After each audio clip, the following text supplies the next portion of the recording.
Check it, refresh. No. Nothing? Did you set the broadcast over there? Yeah.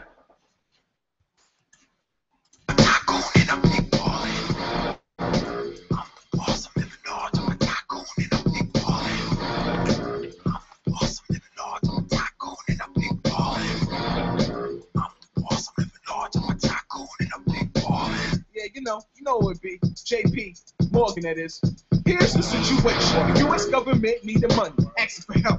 It's on, if it's your subscriber, it works. Never come back, so they hit me with the Sherman antitrust act. It's gotta be a gimmick. You saying if I'm too rich, they make a law that tell me how I gotta spend it. The laissez-faire economy save me. The rest can't touch cause I'm higher than Marley. Well, I'm Joe. Yeah. Yeah, tweet and say we're coming live in a few minutes. Teddy Roosevelt scream Rough Riders. Tell me who's in control of your worldview. The man with paper in hand, political control. I don't need no facts. This is yellow journalism. Exaggerate the truth. Sensationalism. Rockefeller eat strip, tip the caviar. I don't need a car. I ride on real Jaguars. Keep the prices high to wage. What was your hashtag? Oh, I have an idea. I think I got it. Wait. Wait. Confused. Me and Wall Street, yeah, we go with the vote. Tammany Hall player, yep, that ain't no joke. Awesome living hard to my tycoon and I'm big ballin'. I'm awesome living hard to my tycoon and I'm big ballin'. I'm awesome living hard to my tycoon and I'm big ballin'. I'm awesome living hard to my tycoon and I'm big ballin'.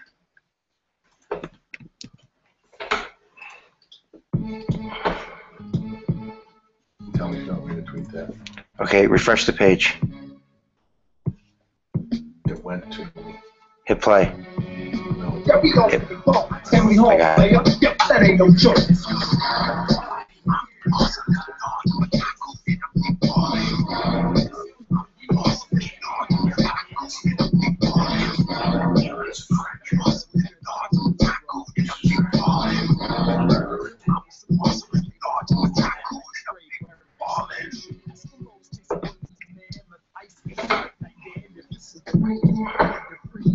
That's a fixing. Yep, it's on.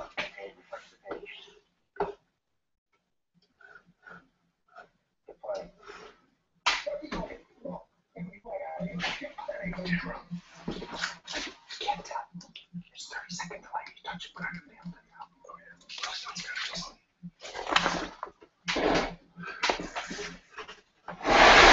Hey guys, you waited. That's hashtag awesome, and we're sorry for the technical difficulties. We're gonna get there. Just give us a couple minutes. We're setting up, and we're gonna get kicking. U.S. history, region style, guys. Trying to cover the whole course in 3 hours because we're cray, and we need to pass. So that's gonna be coming. Just give us a couple minutes, guys. Go get a glass of water. We'll be right with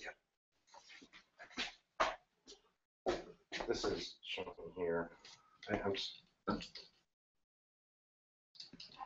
It's impossible to tell. Anyway. Yeah. Hey guys, you waited. That's hashtag awesome. I'll keep it on. So why don't you sit?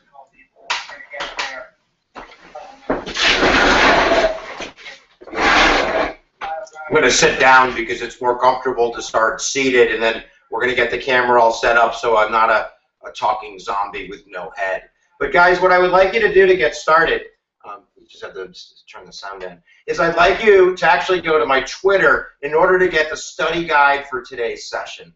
And you're going to do that by going to twitter.com/hipfuse, and you'll see the last tweet that I left was a goobly-garbly document link, which is going to take you to U.S. History for Dummies, which is going to try to keep us in a linear fashion because sometimes I have a tendency not to be too linear, go off on crazy tangents, and we're going to try not to do that. We also have the incredible Mr. John McTighe. I can't move the camera. I'd show you. He's right there. Because if I move the camera, it takes me 30 seconds to figure out that I moved the camera. But Mr. McTighe is going to be checking out the tweeters. So if you do hashtag HipFuse, he should be able to see your tweets, and he's going to feed me some questions. Or if you want to leave comments down below on the video, that should work out too. So we're going to get started, guys. We're going to do really visual concept-orientated type of review. We're not going to do tons of Regents questions, and if you want to open up regentsprep.org, which is probably crashing like a horrible accident right now, you should be able to get to some of the multiple choice questions to check out what we're talking about. Not only that, but this Groovalicious document right here is going to have multiple choice embedded, as well as videos, and we're going to get started. But remember, guys, don't be afraid to pause me and go over a video in the playlist and watch it and come back. Yeah, there's 155 in the 55 videos in the playlist, which is like right there. Look, it's right there. I'm pointing to it. You see it?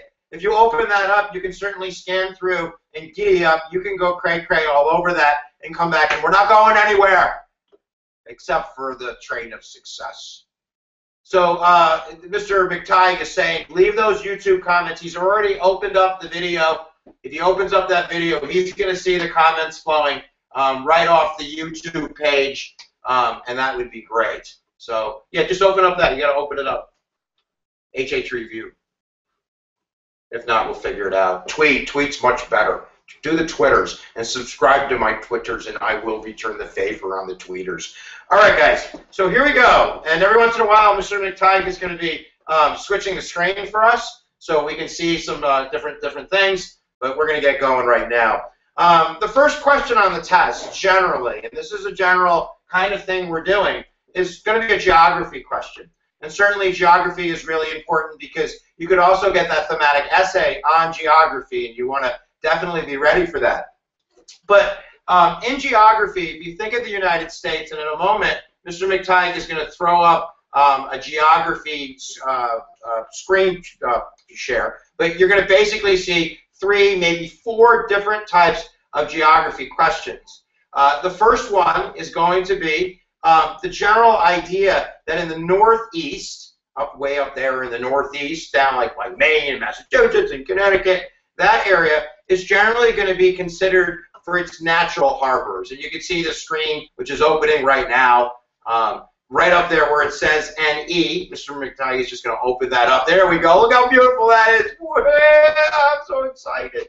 Right. You're going to see in the top right, the Northeast, and you can see that's going to be your bastion of manufacturing. That's going to be really important, guys, as we get into like trade and all that good stuff. The second idea, right underneath the Northeast, is going to be kind of that middle colony idea. And one thing that I've seen on the test, which has killed small children, is the idea of where the Appalachian Mountains are. You can see that the Appalachian Mountains are really the colony's first western border. And that's really important. A lot of kids don't know what the heck the Appalachian Mountains are. That's going to be a pretty important question to nail so you don't get sideswiped by it. But right underneath, guys, you're going to see, of course, the southern question, which I think is a ding-dong question. If you can't figure out that it's hot in Alabama and they grow stuff and that leads to bad stuff like slavery, then you probably deserve to fail at this point. But if you move over to the west, as I look on the screen, I can see that there's a pretty inappropriate-looking image, which is really the concept of the Mississippi River. I'm telling you, man, if you want to write about geography, just stick your head in a big bowl of water and just think about it for a little while. And the idea is going to be that the Mississippi River, water-wise, is going to be a huge transportation route. We're going to get into Louisiana Purchase. Trade, commerce, transportation, all the way from the Great Lakes all the way down to the Gulf of Mexico. Do you know how many kids I've seen get that question where it says Mississippi River and the answer is Gulf of Mexico and they get it wrong? Because they think Gulf of Mexico, you're never going to believe what they think. They think Mexico. All right, and way over there you can see the Great Plains, and the Great Plains, part of that Louisiana Purchase, is the idea of a food belt. If you're going to go shopping anywhere in America, you're going to find your Cocoa Pebbles in the Great Plains. So that's really, really important. That's generally the geography questions. We're going to come back on board here and watch, and the magic of the internet. We're going to switch the screen. It's like a time warp, guys. We're just going to go right through. Here we come. I feel myself in the tunnel coming back at you. Hold on. We'll be right with you. You just have to cancel that, and then just hit that share button again, the screen share button. Yeah. I'm just going to keep talking. We have to get me back on the screen. Hey! You waited for me. You guys are awesome. The other idea, and we're going to move on to number 2 in a moment here, is really the idea of the Atlantic Ocean. I want to tell you how easy this is to get if you get a geography essay. If you think about it, we get into this course, the bulk of American foreign policy is going to be isolationism. We're going to learn that about George Washington. We're going to learn that about World War I and World War II. And I'm telling you, if you write about geography, write about the stupid Atlantic Ocean. It's like thousands of miles of buffer zone. So it's one of the reasons why we're going to be able to isolate ourselves from the world. But that should get you through the geography question. Let's move to number 2. We ready for that? All right, I love this idea. Mr. McTighe is going to switch the screen in a moment, and in a moment you're going to see a wonderful cartoon about M&Ms. It's the second one down there.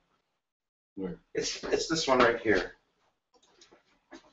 So in a moment, you're going to see my M&M cartoon. This is called the M&M concept, and it's going to kill 2 vocabulary words, and that's going to be the idea of the House of Burgesses and the idea of the Mayflower Compact. So you can see that the cartoon's opening up right here, and basically the concept is this, that the colonist, being the happy guy in the middle, is reaching into this bowl of M&Ms, and I don't know if you know the story of the guy who never had M&Ms, but if you never had M&Ms in your whole life, and then someone gives you an M&M, do you know what you want? You want more M&Ms. And this is the representation self-government idea. You can see it says self-representation. Self-government is another way of saying that, and the basic concept is this, that early on, the United States colonists, the colonists, experienced this feeling of self-government, this sweet chocolatey taste that is going to drive them to want more. It's like a long-term cause of the American Revolution. We're talking 1619, the Pilgrims, even before that, but that's the major idea. The M&M concept, one of the magic words that we're going to be talking about throughout this evening is the idea of representation. Representation is really, at the end of the day, a magic word on the exam. So I want you to kind of keep track of that. All right, we're going to switch back to the live mode now, guys, and we're going to continue belting some of this out. We're going to do one more cartoon in a moment, but I'm basically going to kind of explain to you before we do the next cartoon. Mr. McTighe is going to find the triangular trade cartoon, and he'll be throwing it up in a moment. Don't worry about that. I'm sure that it's working. The idea is that we are going to think of the colonists very much like Ike and Tina Turner. And if you're not hip with it right now, we're going to switch for that in a second. We don't need to switch yet. The idea is that the colonists are like Tina Turner. The colonists, or Rihanna, if you don't get the Tina Turner thing, is kind of filled with raw talent. Sometimes on the test, we're going to call it raw. That one over there, John, is because it's hooked up to mine. So don't even look at that one. Okay. The major concept is that Tina Turner is the colonist, full of raw talent, and Ike Turner, or this would be Chris Brown, unfortunately, if you're a Chris Brown fan, would be like the King of England. And the concept is that, in a sense, they're controlling us not because they love us, they're controlling us for what we got. So we're going to throw that triangular trade concept up there now. This is a huge term on the test. Mercantilism or triangular trade. And in a moment, when you think of this analogy of like Ike and Tina Turner, you're going to get the concept. Now, you can see that the King of England, the King of Great Britain, that's going to be our king, that's going to be our Ike, that's going to be our Chris Brown. And he's centered, of course, in Great Britain, over there in Europe. And the concept is simple. That through imperialism, we're going to go southward to Africa, and we're going to then transport human beings. This is the Middle Passage, where tens of millions of human beings suffered and died a horrible death in order to be slaves in America and to do what they're going to do, which is basically to take that raw material. Now, if you're going to allow me for a moment, because that raw material is going to go back to Great Britain for manufacturing, but the analogy, which is a little creepy, I admit it's creepy, definitely creepy, is really that of a lady of the night. And I guess the concept would be, with if we're walking on eggshells here, is that the king, in a sense, is like the guy who controls the lady of the night. And basically, that he loves us for our sexiness. He loves us for what we got, for our cotton, woohoo, for our tobacco, woohoo. And then he's going to take advantage of that by bringing the lady of night sexiness back to Europe to manufacture and make lots of money. That's the concept. The concept is that, and I'm going to say it as an historian now, that Great Britain is going to imperialize Africa to bring slaves to the New World, to take raw materials, to send them back to freaking London, to manufacture things to make a profit. All right, we're going to switch back to Mr. Hughes now. That's the major concept. You've nailed geography. You've nailed the House of Burgesses. You've nailed the Mayflower Compact. And now you've got it under your belt, the basic concept of mercantilism or triangular trade. All right, so now giddy up. We're going to look at number 4, which I'm really going to summarize, because you can take a whole course in the idea of taxes and representation. You can take a whole course on the Boston Tea Party, I kid you not. And we're not going to do that. We're not going to talk too much about the idea that the French and Indian War cost, Great Britain like $1 trillion gillion. So we're not going to talk about the idea that they raised our taxes because they were trying to fill the coffers, which they emptied to save us from the Indians. We're not going to talk about that. But we are going to talk about the idea that when those taxes went up, we're going to see it as an injustice, because you can only see what you want to see. And we see a system which we have no voice in, which we're not being represented in, which we have no self-government in, taxing us. Hence, no taxation without representation. That's going to lead to, the Intolerant Acts and the Boston Tea Party and boycotts and really the lead up to revolution. Do you like when I say revolution? I like when I say revolution. All right, we're almost there, guys. The next concept, really when I look at number 5, I see declaration on that sheet. And if you're just joining us, you go to Twitter at Hip Hughes, you'll see the sheet that everybody's talking about, because it's all what all the cool kids talk about is that Hip Hughes history review sheet. You're going to see that I'm going to skip to number 6, because I really think that number 6 and number 5, kind of are out of order. But the idea behind common sense. This is a book written 1775 by Thomas Paine. It's on the exam like every freaking year. You need this one. I call it the book of duh, because really what the book is saying is what's kind of stupid, what everyone should know already. The idea that we're being taxed without representation. The idea in common sense that mercantilism is robbing us, that triangular trade is unfair, that the king is taking away our natural rights. It's really like kind of like the Declaration, the preview. I guess that's what it's saying. And if you look at the multiple choice question, you're going to see the concept that this woke up the panelists. Sometimes I call it the book of Oprah. It's like when Tina Turner or Rihanna goes on Oprah, and Oprah would be like, "Girl, what you doing?" That's the idea. That's the concept. Once you understand the concept, guys, you can get any multiple choice right. That's stupid. I don't want you guessing. I want you knowing. So when I say common sense, you say book of duh, and then you look down and you go, it's time to leave. And you should be able to get that question right. All right. As we're moving on to the Declaration, because I'm going to explain that in a moment, I just want to kind of explain the idea of consent to the governed. Mr. McTighe is going to throw up in a moment my chicken and egg concept, which I think is pretty funny myself, but here it comes. The chicken and egg concept, which is going to lead us into the Declaration of Independence. One of the big ideas on the exam is the idea of consent of the governed. And I always ask in class, it's a little bit of a stupid joke, but I go, hey kid, what came first, the chicken or the egg? And then some kid eventually raises his hand and he goes, I think the egg came first. I go, well, you know about chicken biology, I know nothing. And I really don't know which one came first. But the basic idea is going to be that the chicken are the people. So everybody out there, give me a bawk, right? You all chickens. And the concept is that we give consent to form our egg. You have to have consent with that rooster. You have to get down with that rooster consensually in order to create that relationship that creates that egg, which is the government. You could see in the cartoon today, the rooster would be voting. You walk in, you go into the voting booth, you look at all the roosters, you go, whoa, I like that rooster. And then you all get down with the roosters, and through that, we form our representation. We form our government. Now, that's the concept. Now, we're going to switch back to the live mode, and I'm going to ask you a very serious question. When you talk about, when you talk about Great Britain, and when you talk about the colonial era, I'm asking if we have consent of the governed. And I don't think that we do. So I'm going to explain the Declaration of Independence. And I think that we're going to try to show you a video. I don't know if it's going to work, but we're going to try that. Can we try to play the Declaration video? So if you go into the YouTube button on the live, no, the one we're going from over here, YouTube. We're going to try this, guys. We're opening up our YouTube app. We're going to try to play a quick video for you. Just type in Declaration of Independence on the top right. In there. I'm just going to go for it, guys. This isn't working well. All right, Declaration of Independence. Are you ready? Let's not even worry about it, John. I'm just going to give up on it.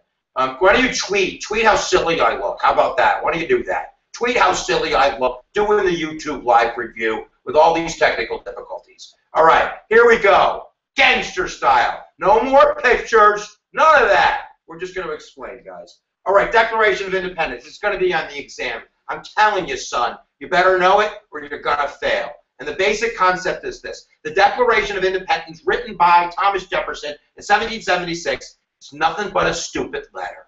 It's a dump your you-know-what, I don't love you, get out of my house, I want a divorce letter. And it's written to Great Britain in that concept of kind of that Ike and Tina Turner, that we're telling Great Britain that we want to break up with them. At the end of the day, there's three major ideas. Dear King, you suck. You violated our natural rights, which is a whole bunch of grievances, which is basically a list of all the things he did that makes us not love him anymore. The other concept in there is, look, I'd change you if I could, but I don't have the power to do that because we don't have consent of the governed, right? If I can't choose you, and this is the revolutionary idea that is the Declaration of Independence, if I can't choose you, if you chose me, then I have a right to overthrow you. That's a humongous deal. When you think about 1776 and what the world looks like, there ain't nobody that's really free back then. That's the idea. Oh, look at this. Okay, so we are switching the pages. Yay. We're not switching the pages.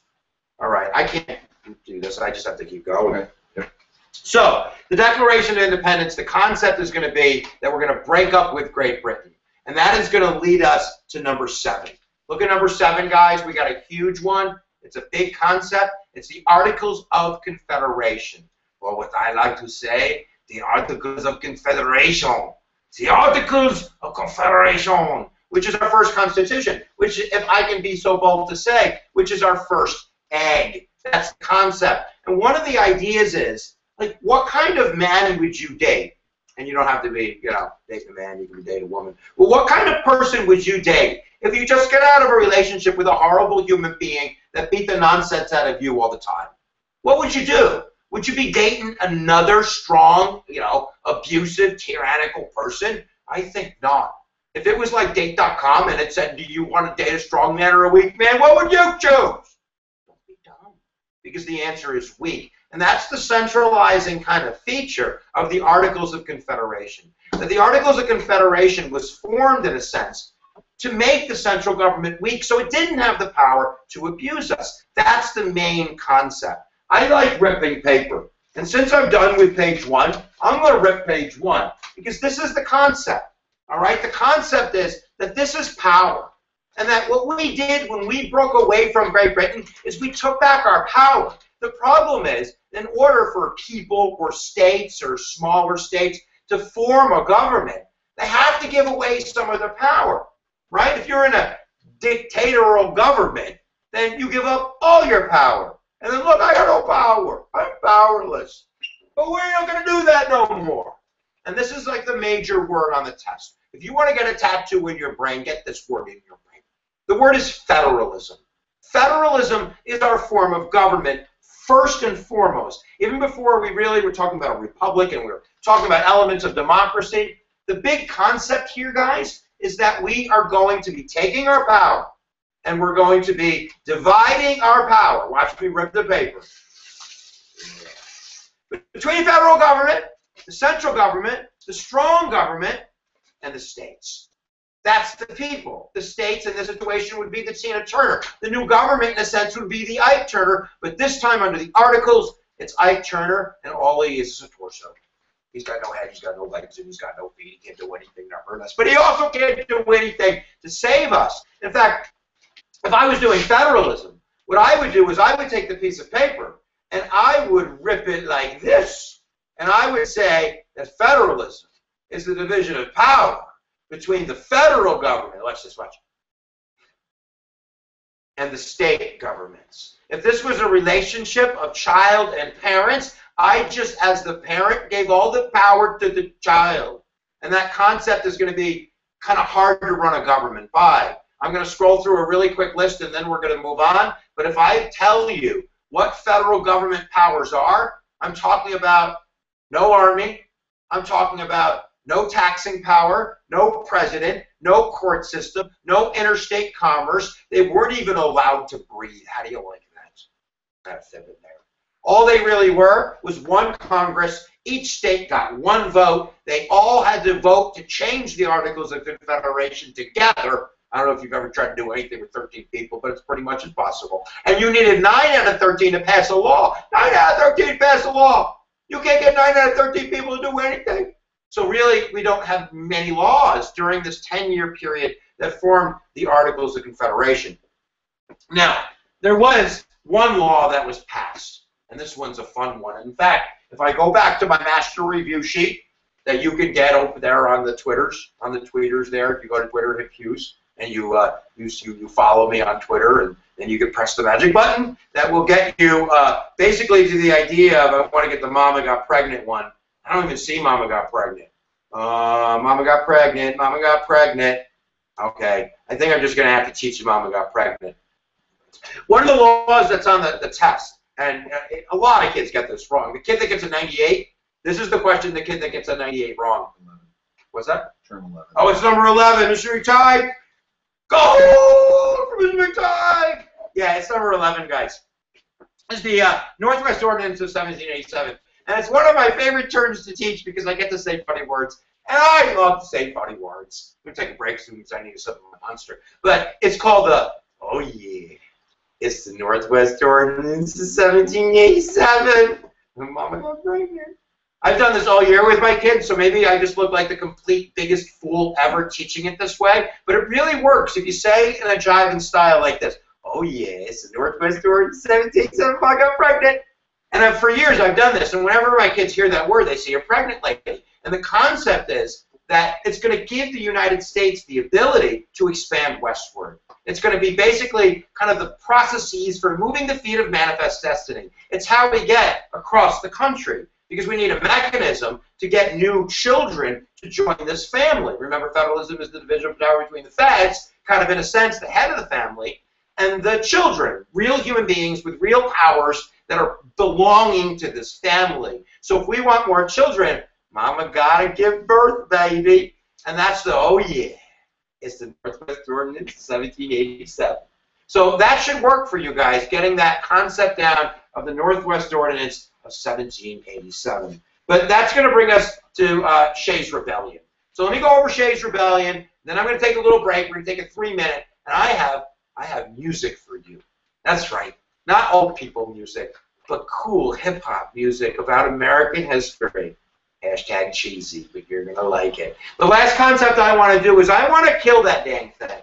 I want to take the Articles of Confederation, and I'm going to punch them in the face. And that's going to be Shays' Rebellion. We need a death blow to the Articles. In a sense, we need a flashlight to see the truth. We need like that light bulb moment. We need that episode in American history that shows us exactly why we need to get out of this Articles of Confederation. Remember, memorize it. Articles of Confederation suck because the feds were too weak. And you can disagree with that on an ideological front if you're a libertarian, but I don't care. I just want you to get the question right tomorrow. All right. Shays' Rebellion, 1787. We basically have Daniel Shay, a Western Massachusetts farmer, that someone said I look silly. Well, you look silly too, Joshua K-H-O-M Mega, calling me silly. You silly boy. All right. Here's the concept of Shays' Rebellion. Daniel Shay, Western Massachusetts. The dude fought in the Revolutionary War. The dude's carrying scrap metal in his chest, right? And he feels as though the government in eastern Massachusetts really isn't representing him fairly. And he's really hearing the words of the Declaration of Independence, this idea that you should revolt. He feels like he has no power, so he revolts. He gets like a gang of guys. They go to eastern Massachusetts. They got torches. They got fists. They're mad. They beat up a couple people. And now we have what looks like a rebellion. And at this point, the kind of government of Massachusetts looks to the federal government. Remember, the torso of the federal government with no power. And the concept is this, that when the federal government can't respond, when the federal government can't do anything, kind of this light bulb, kind of goes off in the hands of the elite. Oh, wow, we could be in wowzer trouble here if we don't come together and form a stronger federal government. That's the light bulb. That's Shays' Rebellion. All right, guys. We're going to take a 3-minute break, and I'm going to play you a song, and then we're going to talk about it. But in all actuality, I'm going to be chugging my monster. 3 minutes, guys. We'll be right back. Here comes the music. Kids like music. Turn that music down. And it goes off, and like, turn that music off.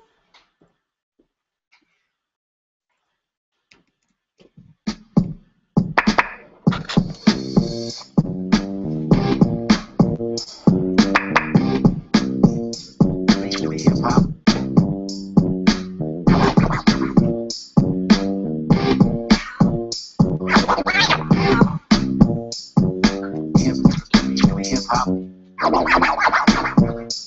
When in the course of human events it becomes necessary for one people to dissolve the political bands which have connected them with another, and to assume among the powers of the earth the separate and equal station to which the laws of nature and nature's God entitle them, a decent respect to the opinions of mankind requires that they should declare the causes which impelled them to the separation.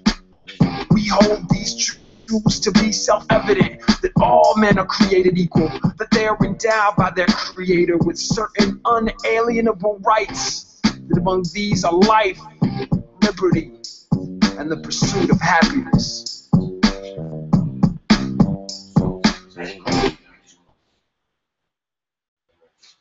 I can tell you about that.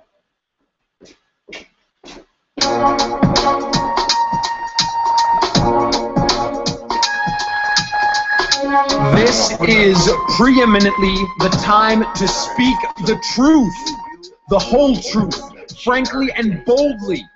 Nor need we shrink from honestly facing conditions in our country today. This great nation will endure as it has endured, will revive and will prosper. So first of all, let me assert my firm belief that the only thing we have to fear is fear itself. Nameless, unreasoning, unjustified terror, which paralyzes needed efforts to convert retreat into advance.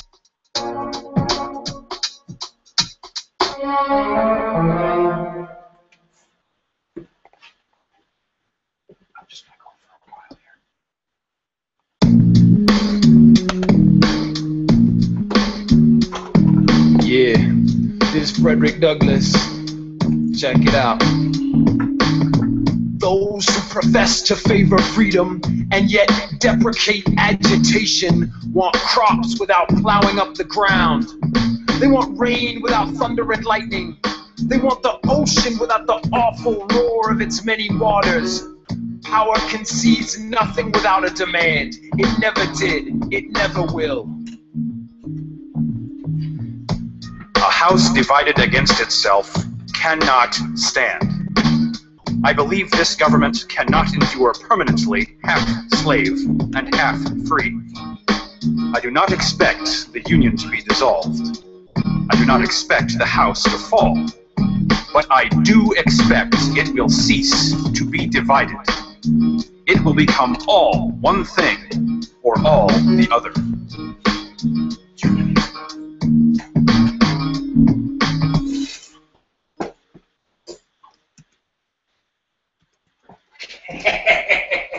We figured it out! We have two computers. She was on the wrong computer. That's why we were switching things, but we might be able to do that now. I'm not sure. We're going to just march forward because you kiddies need it, and young adults and such. All right, let's kind of look at the sheet, guys. We're going to start going through this. I'll explain the best that I can. We kind of at number 10. And really, if I keep ripping paper all over the floor here, I want to explain that concept again to you. That concept of federalism. Federalism being that division of power between the federal government and the states. This is the federal government under the Articles of Confederation. What did Shays' Rebellion show us? It showed us that this thing can't run this thing together very well, or at least there's this kind of fear that we need more centralized power. And that's what we're going to do. And that's the Constitutional Convention, guys. You want vocab? Drown your face in that one. The Constitutional Convention of 1787 is muy, muy importante, guys. It's really, really important because it's the idea of what we're going to do new, how we're going to fix this bad boy. And I love the first sentence of the Constitution. It might be the best sentence in the whole world. It says, in order to form a more perfect union. A more perfect union. Can you be more perfect? You can't be more perfect. But why do you think they said that? They said that because they didn't want to be dissing the Articles of Confederation, basically saying, this was great, we're going to make something greater. So, originally, when the Articles of Confederation was meant to be revised, they were going to go to Philly in 1787. They were going to have some, like, Philly steak hoagies or something. It's close to vegetarian, but you don't care. And then they were going to just get the articles out, and they were going to like, kind of make this deal and fix the dang thing. Rhode Island wouldn't even be part of that. Rhode Island was like, I ain't going. And the idea was that if they weren't there and you needed 13 out of 13, you had to start the whole dang thing all over again. And that's what we're going to do. That's the Constitutional Convention. So in a moment, I'm going to give Mr. McTighe fair warning that there is a cartoon we're going to throw up, if he can do it maybe a minute or two.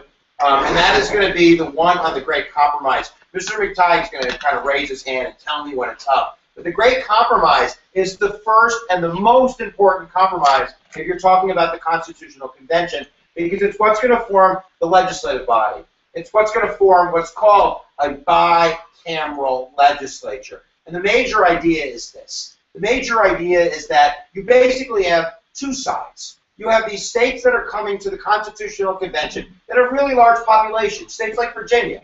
And states like Virginia are basically going to be saying that we deserve more representation than these punks, you know, like New Jersey. Who do you think you are, New Jersey? Who the heck do you think you are? You think you like me? You're not like me. I deserve more representation because I have more population. And the concept is this. The concept is going to be that small states are going to have no part of that. They're going to be like, why am I going to join a family if all of your voices outpower my voice? I don't want to join your family, Virginia. I don't like you. I don't want to be your friend.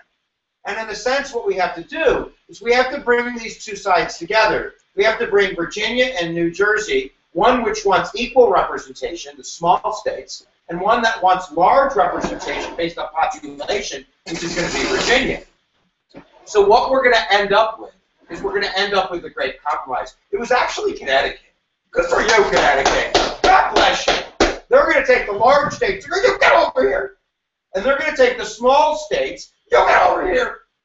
Let's not even worry about it. It's not going to work, John.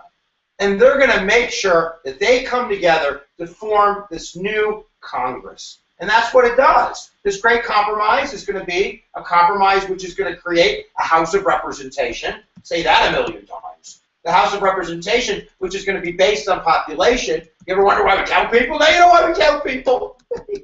Because we want to know how many people there are for representational purposes in the House.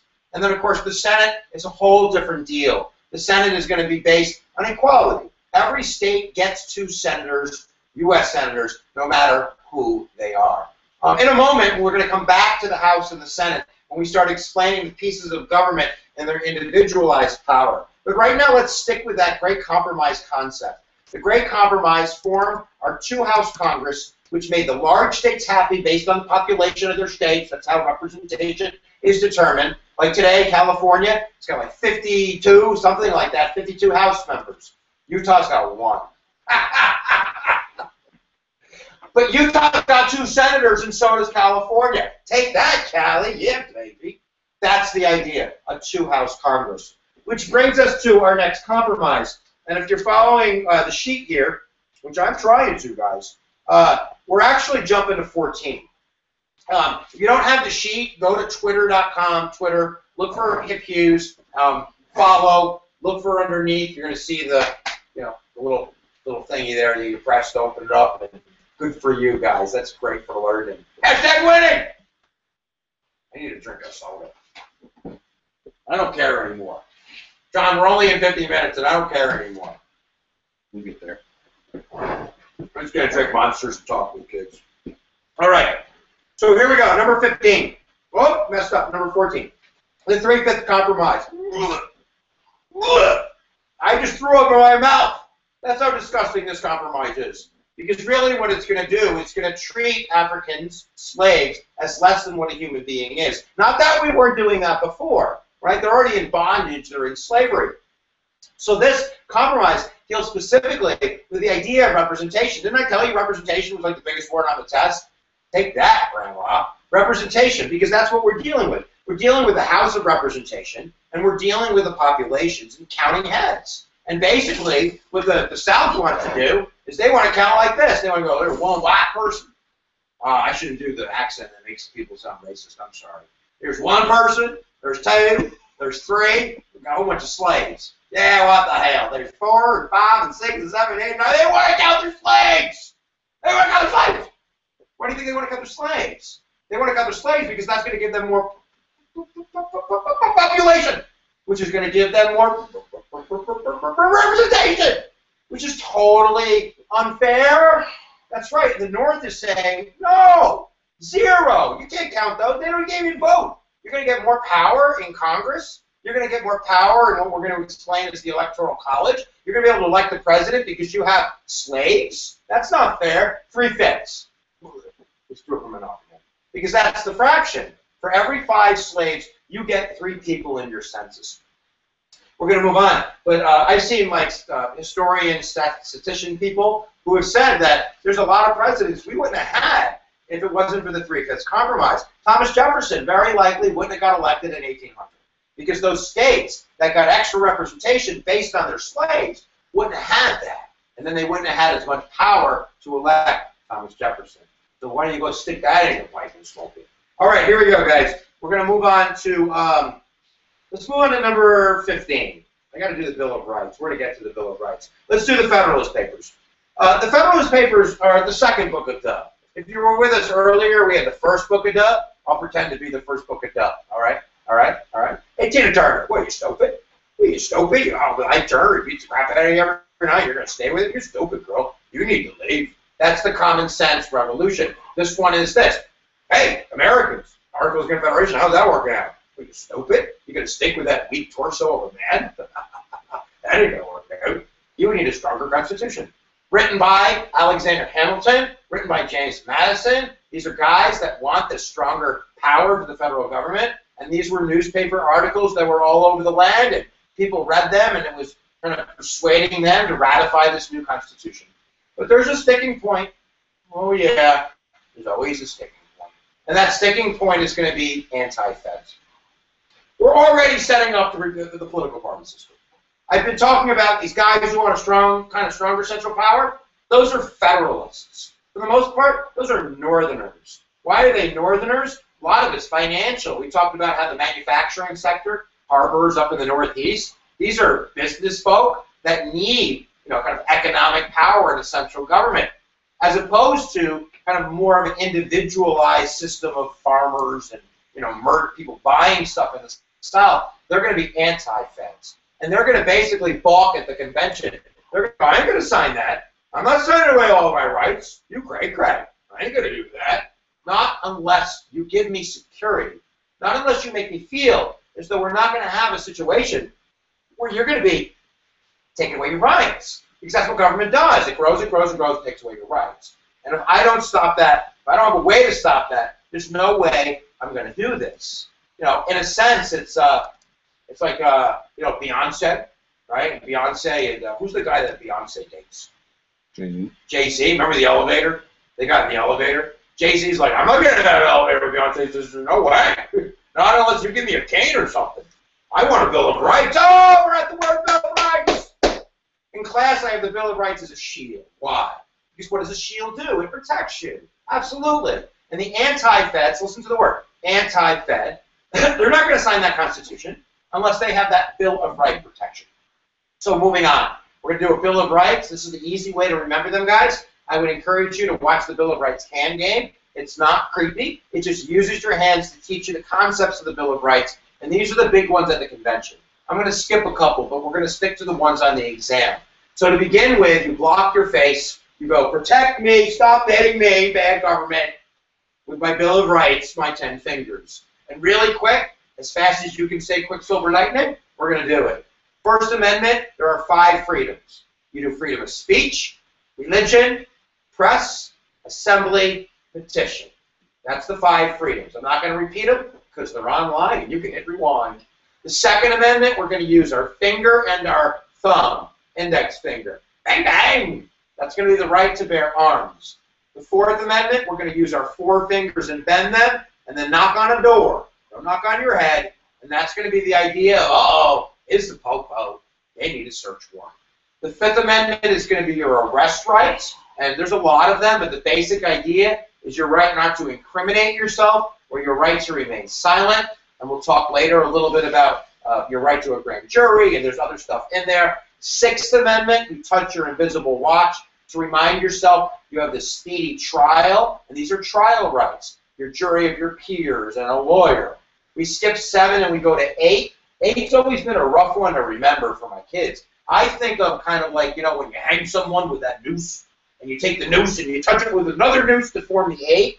It's that idea of punishment, and that idea that we can't have cruel or unusual punishment. We can't torture people, although we might have done that, but we're not supposed to. And then finally, my favorite, which is the 10th Amendment.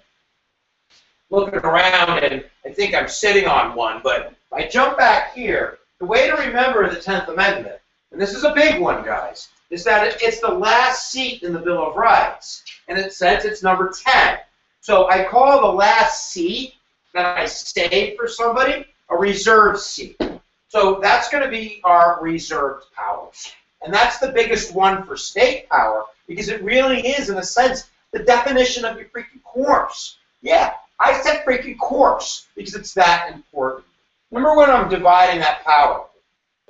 Federalism is the division of power between, and I'm going to divide it a little bit different this time, there's no doubt about it, between the federal government and the states. And you can see that they're much more, you know, similar in size. However, they have a dead unicorn on that one. Look at the dead unicorn. That's pretty funny. Except that this one, besides the dead unicorn, has more power than this one. So here's the 10th Amendment. Federalism, it says, the 10th Amendment. Reserve powers. All powers that are not delegated to the federal government. If I don't give the power to the federal government, it's reserved for Tina. Get it? If I don't give the power to your parents, it's reserved for the child. If I don't give the power to Washington, it's reserved for Alabama. If I don't put something in the Constitution about, I don't know, about how to run schools. Let's use that one. That's a great example, right? How to run schools. Who gets to run schools? It should be the states, according to the 10th Amendment, right? All power. Say it with me. Not delegated, given to the federal government, is reserved for the states, right? What's a delegated power? Tell me something, right? Something that Washington can do. What can Washington do? Let's say the aliens invade. What would you like us to do about it? I would hope you would want us to declare war on the aliens and save you. Are you going to rely on Tennessee for that? No, because that's a delegated power. All right, I'm ready to move on. You ready to move on? We're going to get through this together. All right, guys. The beginning is really slow because the Constitution is so important, but we're going to keep banging it out. We'll take a break soon. I got a great song about the Constitution. You're going to want to buy the album and such. Sure, Twitter. Tweet something. Make everybody laugh. All right, here we go. Hashtag hip Hughes. All right. So we did the Bill of Rights. Don't worry about number 17 too much. Number 17 talks about the order of the Constitution. We're not going to spend time on that right now. We've done 18, which is your Bill of Rights. And now I guess we're going to go to number 19, which is the House of Representation. So I'd like you to use an analogy for this one. You have to know the difference between the House of Representation and the Senate. That's basically what you have to know the difference of. So what I've always done in the past is I've always used the analogy of mad dogs when talking about the House of Representation. And this is what it means. If you were to bring a mad dog outside, right, would you put the dog on a leash? I hope so, especially if you saw that cat. You see that cat rescue that kid. Wow. But if you did have a very angry dog, you'd want that dog on a leash because it needs to be controlled. In fact, dare I say it should be a short leash?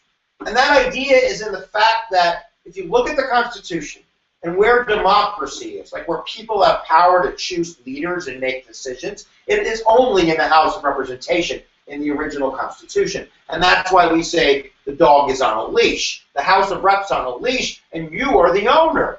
White men who own property. Now it's everybody. But the idea is that people control their government. So in class, I would use a leash, and I'd say D, direct democracy.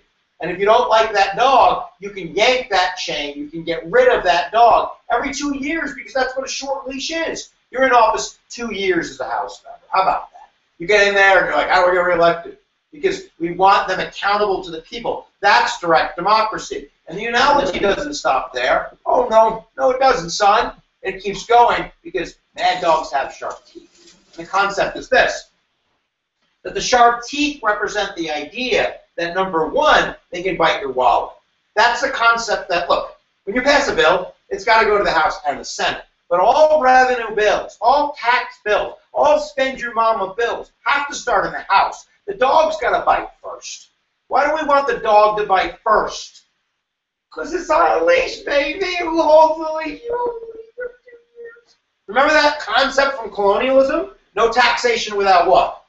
Yeah, representation. So what do we do with our representation? We tie it directly to the people in 2-year increments. So if there is taxing going on, the people have a chance to voice. That's the concept.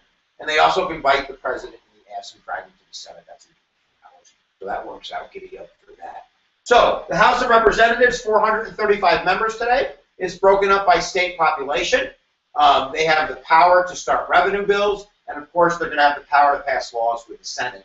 The Senate, on the other hand, and if we look at your sheet, I'm seeing the game changer about the Supremacy Clause. I'll come to that in a second. But if you look at number 21, you want to get the idea that the Senate is more of kind of an elite body that checks the president.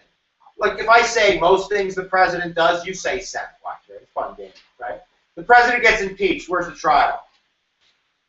The president signs a treaty. Where's it go? The president picks a Supreme Court justice. Where do they get approved? The Senate, baby. Yeah, the Senate. So the House and the Senate, that's one way to kind of tell the difference, is to think of that mad dog analogy. And the Senate, sometimes I'll call them bow ties. They're a little bit more of a formal group. All right, so I'm looking at the sheet. Let's kind of go to number 22. Because number 22 really hits a little bit of the Elastic Clause, Interstate Commerce Clause, which is in number 19. But I think I can do a pretty good explaining this one. And we're working our way up to Washington. Before you know it, we'll be banging out the kind of the history part of the course. In fact, if I kind of find, what time is it, Mr. Retight? It is 7:55. Good. If we can get to it by 8:05, 8:10, and then we'll go 8 to 9 up to like the 20th century. Then we're going to do 9 to 10 at the end of the course, and then you guys are going to go get some sweet dreams. In fact, I have a meditation video. I do. Go to the U.S. History playlist. Go all the way to the bottom, and there's a video you can fall asleep to in a non-creepy, hashtag non-creepy way. All right. I'm going to sip my Monster. I'm going to chug it now. Woo! That's good. Okay. So I lied to you. I had to do it. There's no doubt about it. It had to happen. I'll tell you the 10th Amendment. Why just a little bit. I said that if it's not in the Constitution, it's what? It's what? You said it. I know some of you said it. I collectively heard you through the internet. You said it's reserved for the states. Oh, my gosh, there's some problem we have here. Article 2 of the Constitution is Article 1, I'm sorry, is legislative power.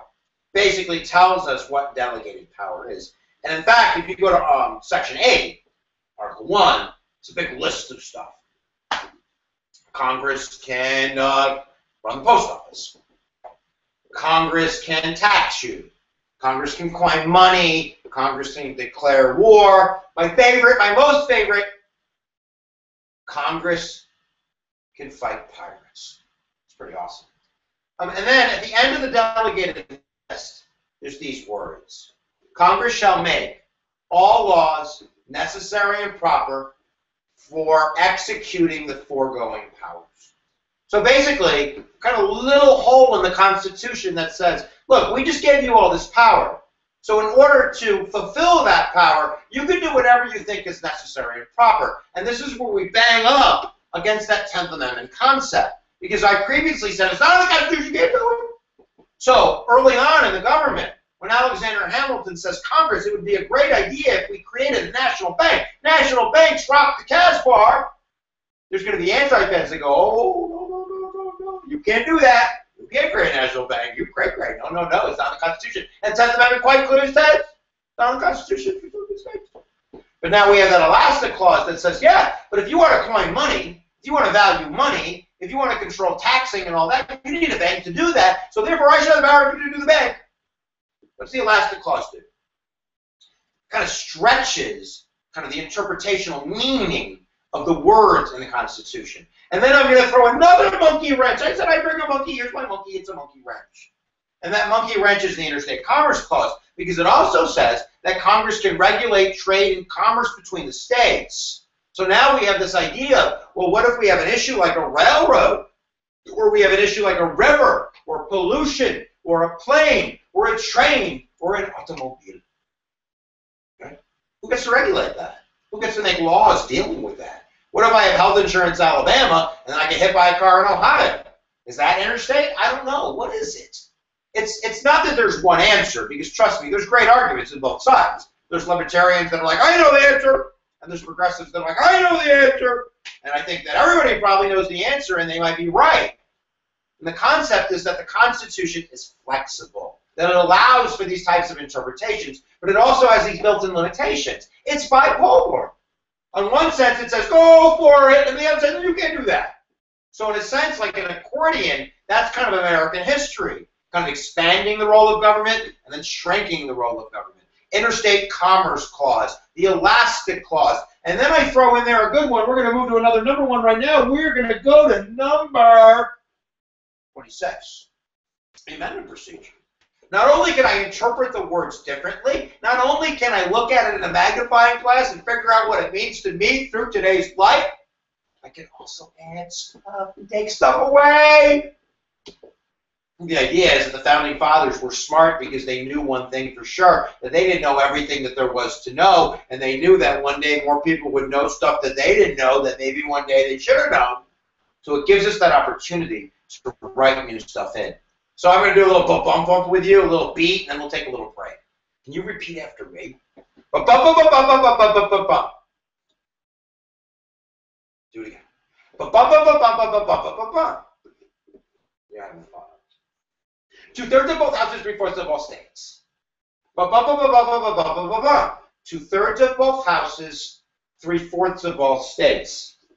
That's how you change the Constitution. There's a couple ways, but that's the way that it's been done 16 out of 17 times. Remember when I said federalism is the division of power between the... Some of you said it, didn't you? You said feds and state. You did. I know you did. That's why the amendment procedure is 2/3 of both houses, that's your federal government, and 3/4 of all, it's the children and the parents deciding that they want to move somewhere else together, that they want to change the rule book together. That's the concept. And we've changed the Constitution, 17 times, meaning we have 27 amendments, because remember, the first 10 were gangster style. They came with the show. So, what are the ones that you need to know for the test? You're going to freak out. Don't freak out. You're going to freak out. I know you're going to freak out. Because they are, and I apologize. 13, 14, 15, 16, 17, 18, 19, 21, 22, sometimes 24 and 26. And you're like, I'm not going to get them all wrong. I'm going to fail, and I'm going to be living in a van down by the side of a river. That's an old joke that started out like Chris Farley. Hashtag Chris Farley. All right. So there's ways to remember them. I'm going to go through it really, really quick because we can't be doing this all night. We got to move on. But here they are. Say 13 and 14 and 15 together. You go 13 and 15. Because they were passed together. They're your Reconstruction amendments. One way to remember them, I'm going to hop like a bunny. Watch. Free, equal citizens, vote. 13, 14, 15. Free, abolish slavery. Equal protection clause and citizenship for everybody. Black men vote. Free, equal citizens vote. 13, 14, 15. 16. The way I have my kids remember it, as I say, remember Sweet 16. What do you want for your birthday? Really?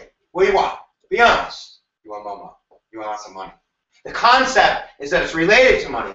It's taxing. It's income tax. It's not even an income tax. It's a progressive income tax. The idea, in a sense like a Robin Hood concept, that you can tax people that are rich at a higher rate than people that are making a lower amount of money. That's graduated or progressive income tax. Happy birthday, kids. 17 you spell. How do you spell 17? I know it's not an English class, Johnny. Shut up and sit down. How do you spell 17? S-E. Stop. In the name of the Senate, because it's S-E, Senate. And remember I was talking before about that dog leash concept and how the House of Reps had that DD, direct democracy leash attached to it? We're going to leash up the Senate. And now we popularly elect our senators rather than having them appointed by state legislatures, which was the original idea because of federalism, division of power, and that was the state power, the senators and the feds, or whatever. You don't care, do you? 18 and 21 go together because I always think of drinking ages when I hear 18 and 21. So their prohibition, we banned booze with the 18th Amendment, and then, you know, decade later, we're like, that was stupid. So we repealed that amendment with a new amendment, because the only way to get rid of an old amendment is to write a new amendment, and that would be the 21st Amendment. So they have nothing to do with drinking ages other than a way to remember them, 18 and 21. 22 is really easy. You just say 2 like a million times. It's the 22nd Amendment. You go 2, 2, 2, 2, no more than 2 terms for the presidency. And then 26 has been popping up on the exam more and more because it's about 18-year-old votes. The way my kids remember it, and again, it's kind of stupid, is they add the 2 and the 6 to the number 26, and they go 2 plus 6 is 8, 13-year-old vote. And it seems to work, but it's definitely the stupidest way to remember things in the history of stupidity. But either way, those are the amendments that you need. There is a video, How to Memorize Constitutional Amendments, where I go at a much slower pace, and you can certainly check that out. All right, we're winding down. We're getting towards the actual history of the course here. As I look at my sheets, which you can get on Twitter. Go to Hip Hughes and look for it on Twitter. I'm getting tired, guys. It's only an hour in. Definitely number 27, really quickly, unwritten Constitution. The unwritten Constitution just means things that we do all the time that are not in the Constitution. So things like the president's going to appoint a cabinet. We're going to have a two-party system which just kind of forms naturally. No president served more than 2 terms to FDR. Unwritten Constitution, and I'll be repeating that as we come back to it. And then definitely the idea of the Electoral College. So let's explain the Electoral College, and then a couple limitations, and then we're going to take a break, guys, when we get to number 30. So the Electoral College is simply the way we elect the president. There's 2 questions on the exam, but the first one is the one they like to ask the most, and that's kind of the dysfunction of the Electoral College. Because at the end of the day, if you remember nothing what I'm about to say about the Electoral College, remember this. You can have more votes than the other man and lose. You can have more votes than the other woman and lose. Popular vote doesn't count. All right? It's not about the person who has the most votes. And that goes back to the idea of indirect democracy. Remember I was saying, it's not a lot of democracy in the Constitution. These guys don't like democracy a lot because they see it as mob rule. So the Electoral College was a way to kind of avoid that. So the way it works, and certainly Google Electoral College, and you can see a map up there of any Electoral College, and you get the general idea. The concept is this, that each state gets a magic number. And that magic number, its lowest can be 3. But that magic number is based on the idea that every state has 2 representatives in the Senate. So every state starts with 2. Magic number 2 for everybody. And then we add that magic number of their House seat numbers. Remember the representation based on, you said it, you said population, didn't you? You're a gangster. Because of the census and all that, that becomes your magic number. So for instance, I'll give you 10 states, and you probably know the numbers, right? Utah's 3. What do you think Wyoming is? 3. What about North Dakota? 3. South Dakota. Alaska. 3. You get the idea? California, 54. New York, 36, 37. Florida, 27, 28. Get it? And the idea is that you run 50 races. When you win the race in the state, most states, it's a winner-take-all. So if you win by 1 vote in California or you win by 9 billion votes, it doesn't matter. All that matters is you won, and ching, you get 53, 54 electoral votes. And then every time you get those electoral votes, put them in your bag. Put them in your bag. Put them in your bag. And then the guy that gets more than half wins. So once you get to 271, you become the president.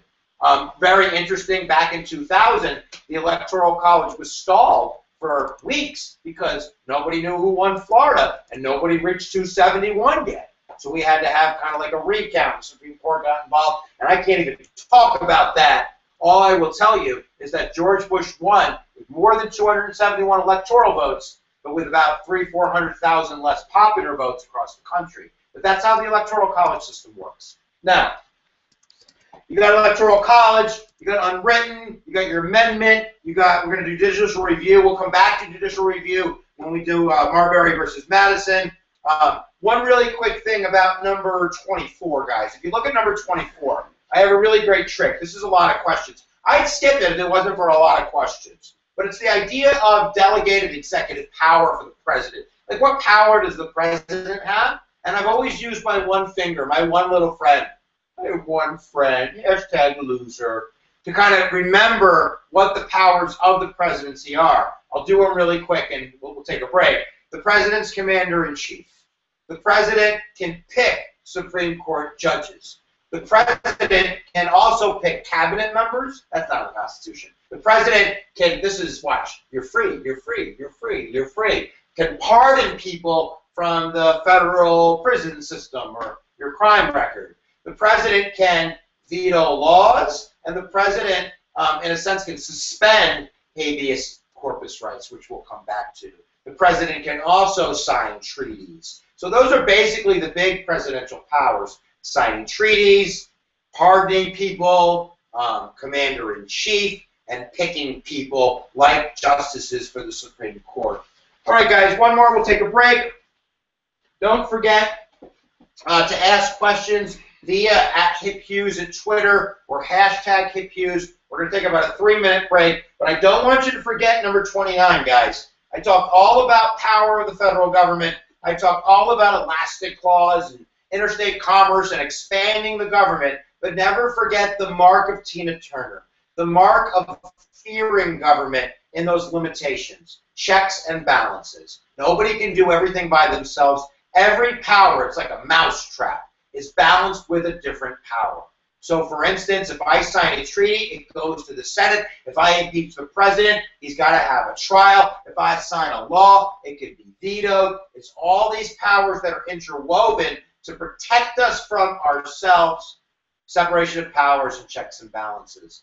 All right, I'm going to play like a gangster song or two on vocabulary, and then we're going to come back, and we're going to be all Schwarzenegger it up with the idea of the early federal government. How about that? Hashtag HipHughes, go to Twitter, follow, leave questions, tell us if this is working, if you want me to go faster, slower, if you want me to sing more or dance more. I can do all of that and more. All right, giddy up for the learning, guys. Hughes gets 5 minutes. So does Big Tide. Can we play something?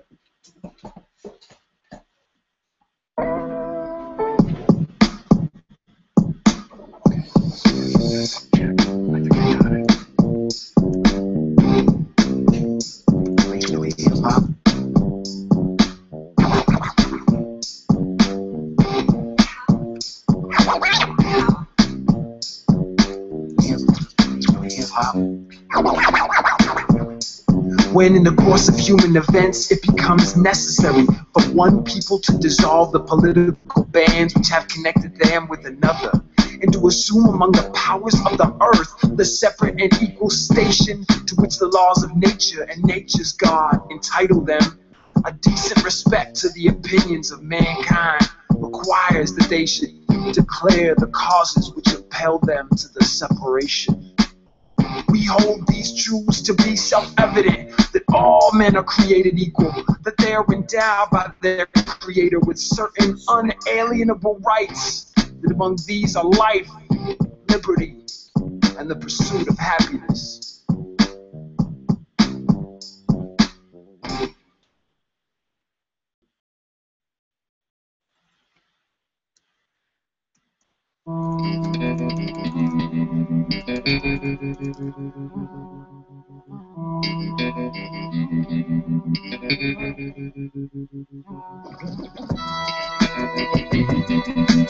Check it out, y'all. Okay. Hitler not the only fascist, only the most famous. Mussolini in Italy, Franco Spanish, those in the 30s. Thanks to their people's pain and anguish. Depression, never inflation, raising prices and panic. Hitler makes Germans feel good by puffing them up. Like it's not you, it's the Jews that are messing us up. So-called work camps of Catholics, Gypsies, and Jews, and any woman or man who dared question his views. America on another tip, isolationists don't want to get involved in one of y'all big wars. We're trying to recover from our own depression. FDR leaving us, New Deal, new direction. German U-boat submarines, if you know what I mean. States, British ships, Americans get uneasy. While Europe is falling to Hitler, Americans are like, it's peaceful, hot Hawaiian sun rising in the morning. America's Navy stretching and yawning. Low on the horizon, hundreds of planes are rising. Someone sees something? That's probably nothing. But those are Japanese fighters and bombers dropping some bombs upon us, harm us with preemptive strikes, breaking the dam in the dike. It's a day people remember like 9/11. Pearl Harbor, 1941, December 7th. Would you drop it? Would you drop it? Would you drop it? Drop the bomb. Would you drop it? Would you drop it? Would you drop it? Drop the bomb. I said, would you drop it? Would you drop it? Would you drop it? Drop the bomb. Would you drop it? Would you drop it? Would you drop the bomb? Would you drop the ball? Fast forward, rush the beaches, D-Day's done. Liberated France and Italy, blazing guns. Germany surrenders, Hitler commits suicide. He couldn't stand to die in front of the world's eyes. Southeast Asia, war still raging. We island hopping like hopscotch boys with bloody faces. Spring 1945, FDR dies. In steps Truman, big man but only human. Here's the situation, we're about to invade Japan. US soldier deaths might number 1 million. The Japanese fight with the code of the samurai. Fight to the death, it's honorable to die. Secret new weapon you got, and you're not telling. Split atoms like a sledgehammer splits watermelons. Tested in July, desert New Mexico. It blows, you know, mushroom clouds fill the sky. The Russians might declare war, and if they do, the Japanese might have no choice but to lay down their troops. That's a chance. You got the bombs, you got the planes. This is war, the moral dilemma drives you insane. 120,000 civilian lives on the line, clocks ticking, tick-tock. You running out of time. What would Jesus do? What would Buddha do? What would Abraham do? What would Muhammad do? What would you do? Would you drop it? Would you drop it? Would you drop it? Drop the bomb. Would you drop it? Would you drop it? Would you drop it? Drop the bomb. I said, would you drop it? Would you drop it? Would you drop it? Drop the bomb. Would you drop it? Would you drop it? Would you drop the bomb? Would you drop the ball?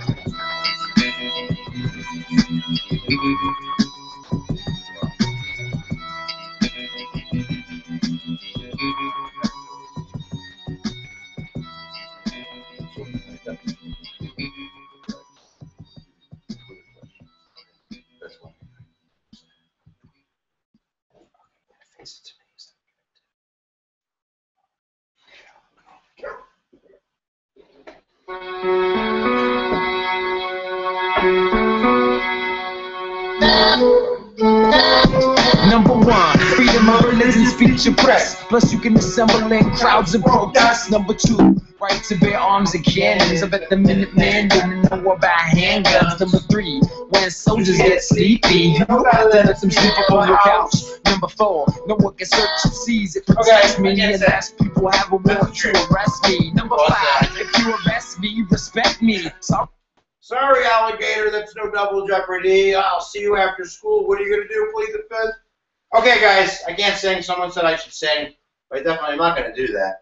But what we are going to do is we're going to continue banging out a review, guys. We have kind of a guide this year that I haven't used before, and I'm really going to start going quicker through them, not going as deep, because we got to get to the end of the course, which I think is what most kids looking at my feed are really worried about. So if you don't have this sheet, there's a couple ways of getting it, but one way is if you just go to Twitter, look for me at Hip Hughes at Twitter, and then you'll see the last tweet that I did, or a couple tweets before I started this. It says there's a review sheet. Click it open. It's a Google Doc, and you can start scanning through it And certainly, if you want to pause this review and you'd rather use that and it jumps to videos, we have 155 videos. So, you know, you can certainly skip this, come back to me later, pause it if it's lagging out on you. Go watch some videos for real. Find some ones that are going to help you. And then if you want to come back to me later,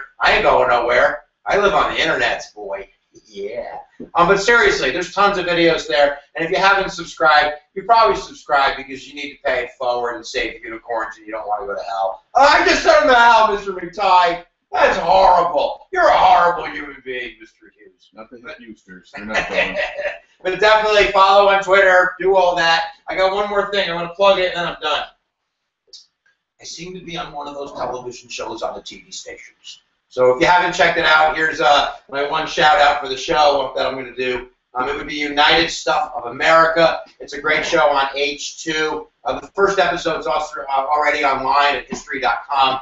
You can check that out for sure. And I'm definitely on the show. I get to say badass and I get to say bang bang. I wanted to say bang bang on television since I was a little boy.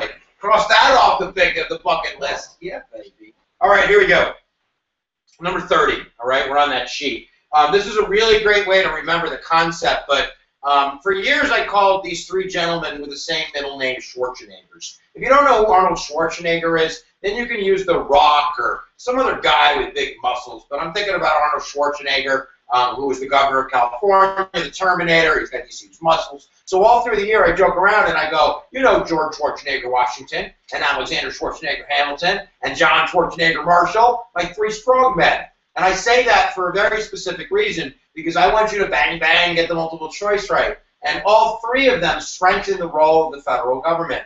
I'm going to go through each of them and why they're important and what the questions are on, and then we can definitely move on. But we're going to start with Washington.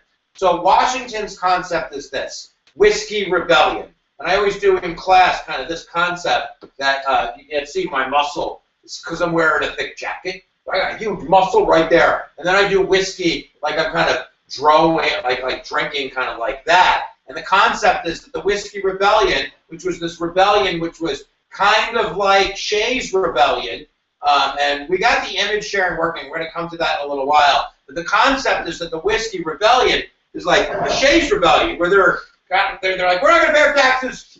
George Washington, we're not going to pay our taxes on whiskey. What are you going to do? Ooh, I'm so scared of you. And you know what Washington does? He sticks his boot up there, you know what? How about that? That's not very nice. In fact, I do have a whiskey cartoon.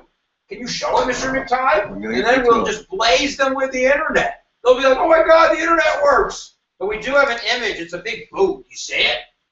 I'm going to get it just a sec. But if you look at this cartoon, which is coming up in a minute, and I think that we're going to blow you away with this new technology. We got it? Whiskey? Yeah. Got the boot. Here it comes. Tell me when it's on. It will be 5, 4, 3, 2, 1. Bang, bang. Bang, bang.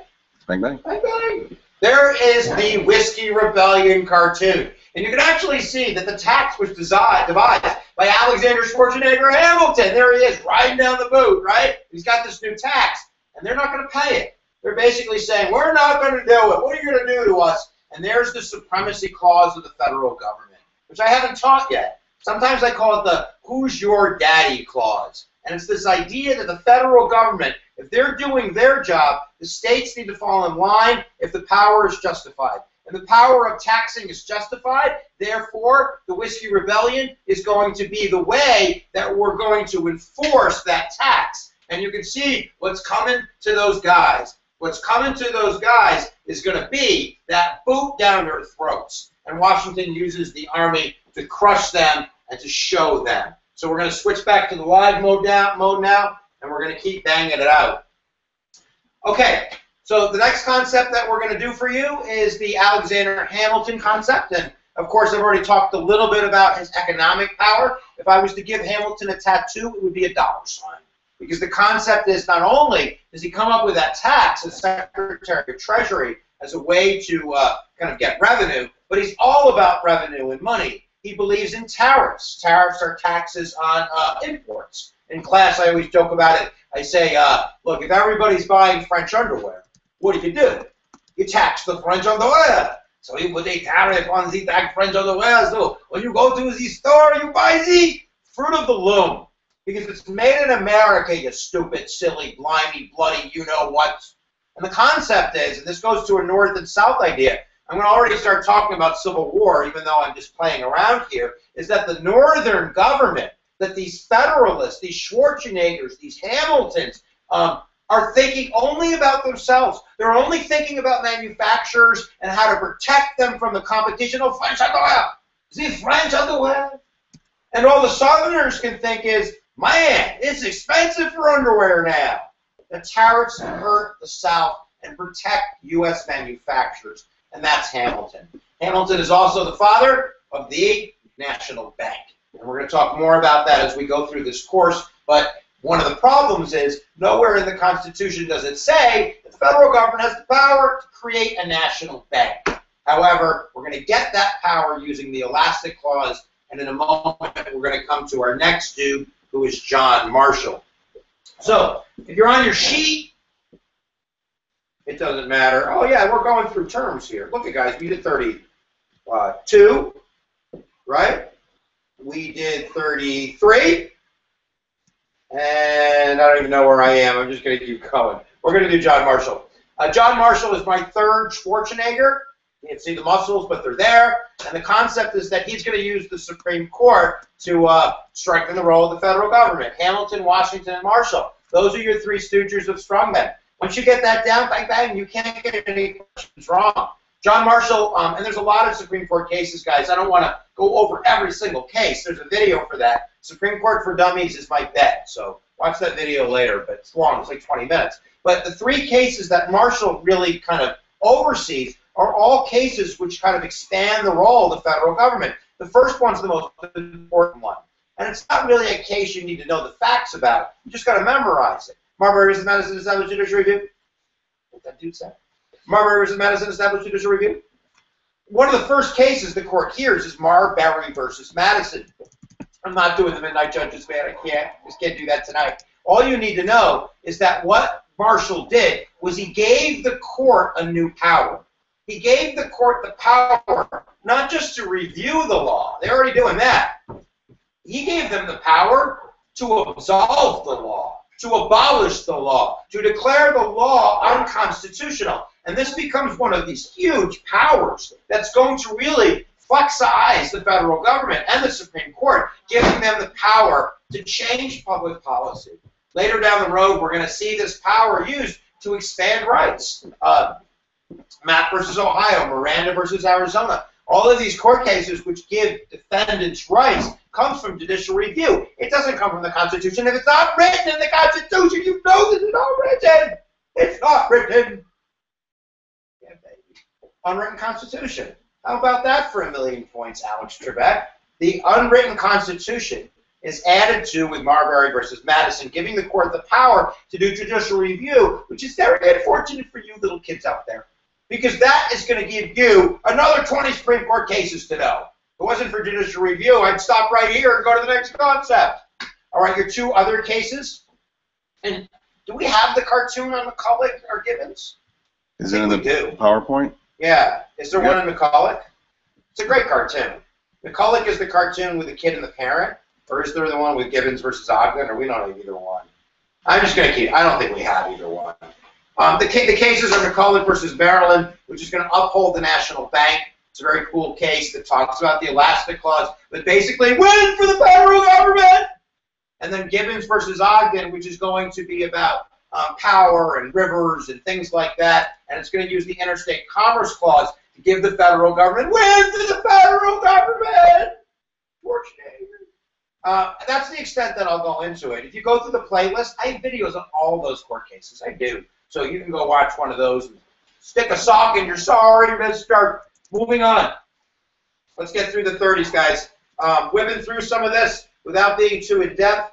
I have seen the concept of nullification on the exam. If you look at number 35, or you look at 31 and 35, yeah, nullify. They go through the concept of basically how the states are going to give themselves the idea that they can say no to the federal government.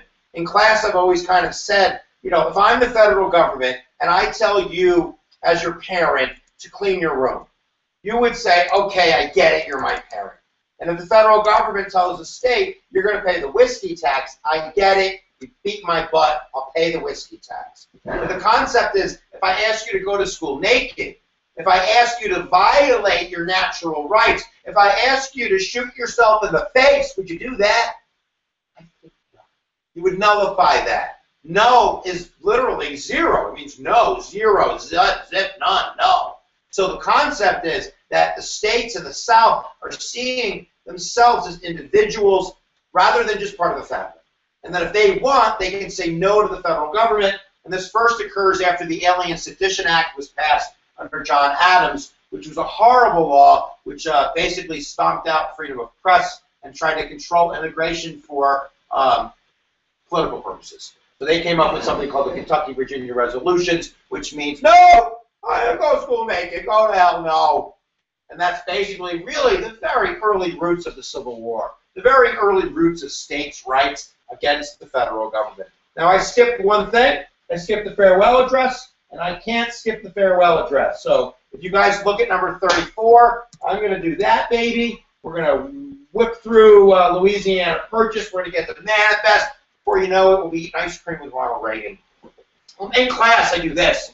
Whenever I'm Washington, I kind of go and I stand on something on top of the class, and I say, I am George Washington. Hear me roar, Schwarzenegger. And I have something to say to you. Bye-bye. And I have some advice. This is my bye-bye speech. It's the farewell address, guys. You got the farewell address? Here we go. I use hand signals to do it. So the first thing that I do is go, no more. No. And the concept is this, that I'm not going to serve more than 2 terms. Look, as president, I can serve as many terms as I want. Go check the original Constitution. I can serve 1 million terms. I'm George freaking Washington. You don't think I could win another election?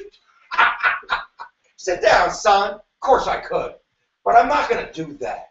Because I'm OG like that. I'll have a seat and let somebody else take my spot.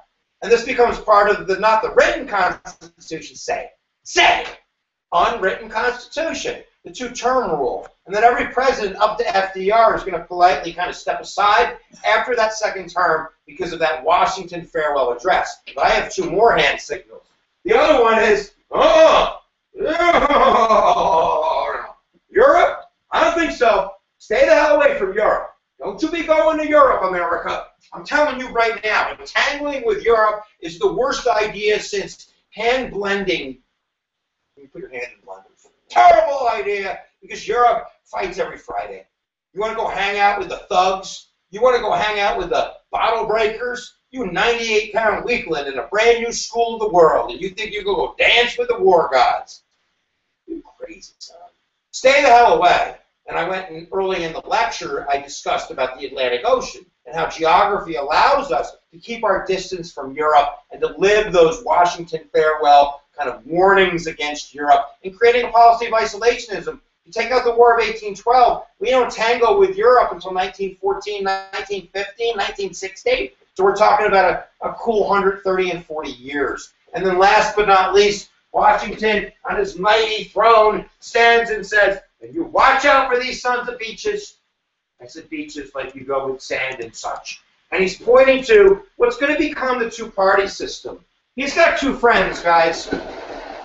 He's got Thomas Jefferson as the Secretary of State. This guy's an anti-Fed.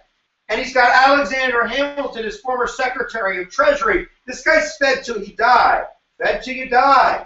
Anti-Fed till you die. Watch out for these guys. Because what Washington is doing, again, going back to the unwritten Constitution, is he's warning us against the 2-party system.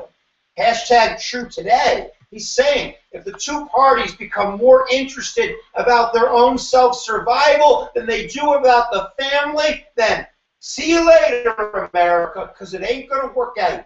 And that's, I think, what's occurring today, and it certainly happened early on, as we see with the Adams administration and the Alien Sedition Act. And immediately the anti-Feds turning to the no concept, and then us heading towards a civil war. Farewell address. No more than 2 terms. Stay out away from Europe. Watch out for the 2-party system, and you'll be good to go. All right, guys, we're going to keep going. Tweet something funny. I'll say it. You tweet something really funny, I'll say it. I promise. I promise on the history gods. Can I get my monster? Let me get my monster. That sounded creepy. There we go. I'm going to take a sip of that. What's that kid say? It took Mimi. No, that's not me. Is that me? Go to the notifications. You're not going anywhere. You got to take a test. Yeah, we're going to talk about women's suffrage. The ladies. Major Supreme Court cases is coming. Oh, I can hold this. Look at this technology, guys. It's just crazy. Yeah, good. Slow down a little. We gotta do this at some point. We're here for days. Nice. More singing. I'm telling you, man. I have another career. I'm gonna sing All Mother Brains later. Stick around for that. All right. So 34, 35, 36 is what we're gonna do next.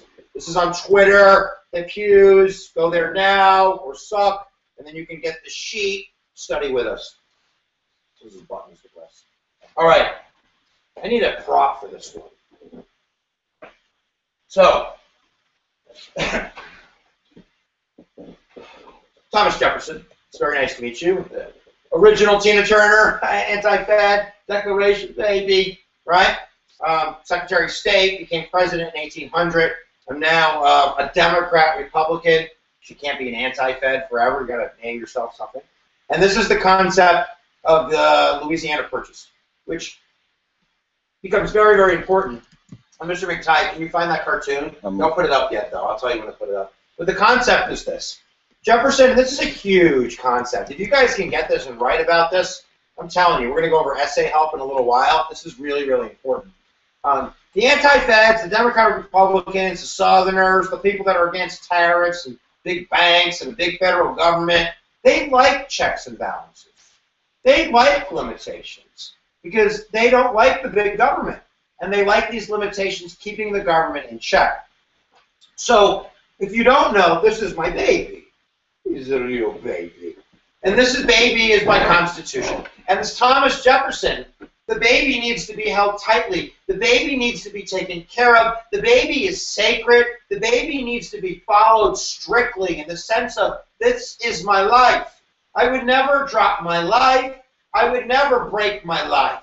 So, as opposed to a Hamilton, who was like, it's not in there, but, National Bank, do what you want. Not Jefferson. He's an anti-Fed. Until he meets Napoleon. And this is where I get to use my bad Jackson. And what basically occurs as I make this up is that Napoleon comes to French, to the teacher, Thomas Jefferson, and he says, Mr. Jefferson, I would like to make you a deal. I would like you to sell all this land. And he's offering Thomas Jefferson, no, it's my cartoon. It's in the PowerPoint. Okay. It's a cartoon. I don't think it's seen it there. Yeah. So and it's not there. Just tell me it's not there. It's not. Okay, don't worry about it. So the concept is that he's going to offer us the Mississippi River. You could put up the Louisiana Purchase map. Okay. With the big green one in the middle. That's cool.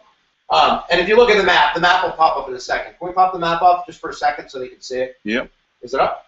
Not yet. I can see the green light going out. Come on. Tired, guys. Oh. Been a long day. We're going to do this together. All right, here we go. So, I still see the light on here. It's rainbow wheel. Okay. So, if the map ever does show up, I'm beginning to hate this internet. You will see that it's going to double the size of the United States. The Louisiana Purchase, now you can see the map, includes the Mississippi River, it includes the Great Plains, it includes basically doubling the size of the United States. So that becomes hugely important. You can take it down. I'm just going to go live. To Thomas Jefferson, who's having this struggle now. And you can see that, I'm kind of pacing. What do I do? What do I do? I love my baby. I love my baby. But I'm the President of the United States, and I have a problem. I have a problem because I have this guy standing here. I'm Napoleon, and I would like to sell you the land, but I cannot wait very much longer. I cannot wait very much longer. Don't worry about it. So the idea is is that Jefferson has to make this kind of deal with his soul, with his conscience. He's got to drop the baby. He's got to loosen his interpretation of those words in order to give himself the constitutional ability to purchase that land. He can't give up that deal. So that's on a test of law. It really is. The concept of loose interpretation from strict interpretation, not to mention, my God, if you get Mississippi River on the test, you should just pick that answer. Don't even read the question.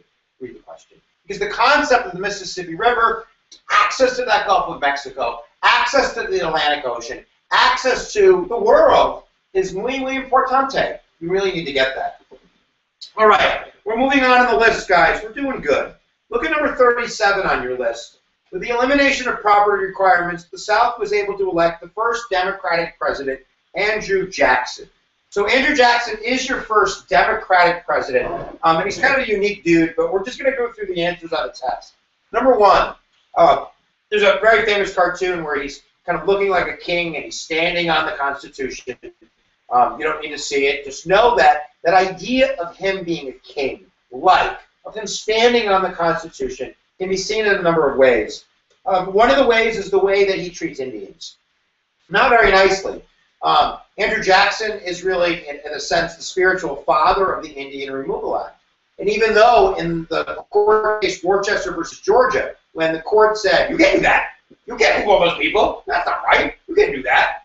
You know, it was Jackson who said, you're the Supreme Court, enforce your own decision. And he moved the Native Americans anyway. The Trail of Tears is what ensued. Andrew Jackson is also the father of the spoils system, kind of this rigged way at hiring his supporters and getting them into the White House. Those ideas, and him being a veto king, not listening to the will of the people through the legislature and vetoing more laws than any previous president, are really going to be kind of his namesake on the regents. Andrew Jackson is going to be the veto king, the Indian killer, and he's also going to be the father of the spoils system. So, move that out of the way. Number 38, guys. 38, Manifest Destiny. We talked about before. Oh, yeah. The Northwest Ordinance of 1787, boy. That idea that we're now expanding across the country is going to be really important, and that's Manifest Destiny. We've already talked about the Louisiana Purchase. We have the Mexican War, which is going to get the Southwest. We have the Oregon Treaty. We have the Gold Rush. All of these are episodes of Manifest Destiny, just kind of understanding the concept that we believed it was our kind of spiritual destiny. It really is, in a sense, very ethnocentric. I love my country, but let's be honest, when we look in the mirror, we thought we were better than other people back then. We did. I don't want to get political, but we trampled on Native Americans and African Americans and slaves and all kinds of people. And yeah, I'm sure in the long run we modernized things, but we're not going to get into it. We're just going to say we manifest destiny, we kicked ass, we went coast to coast. And some would say it never stops, right? The moon and Mars and Philippines and China and Iran and Iraq and whatever. The concept of manifest destiny. All right, we're getting there. We got a big one coming up, guys. Let's do, I guess the concept, I'd like to do sectionalism, and then we'll do Homestead Act after that. I don't want to lose the Homestead Act. I want to make sure that we get that, but I think it's more important that we get the concepts of sectionalism. So let's get to the Civil War right now. Sectionalism is kind of this breakup period in the United States between the North and the South, and it really occurs over like a 60-year period, really a 40-year period, 1820 to 1860. And the concept is this. The concept is that manifest destiny, this is so important, guys, that manifest destiny rips us apart. 9 out of 10 times, if you ask a kid, what was the Civil War fought over, they would say slavery. And it's not that that answer is completely wrong. It's just not really right on the regents. Because the answer is much more complicated than we can say by just saying slavery. The answer is really the expansion of slavery. You want to memorize something, pay attention right now. If you're falling asleep, wake up! Yeah, baby. Wake up, because this is really important. In 1820, there were 26 states.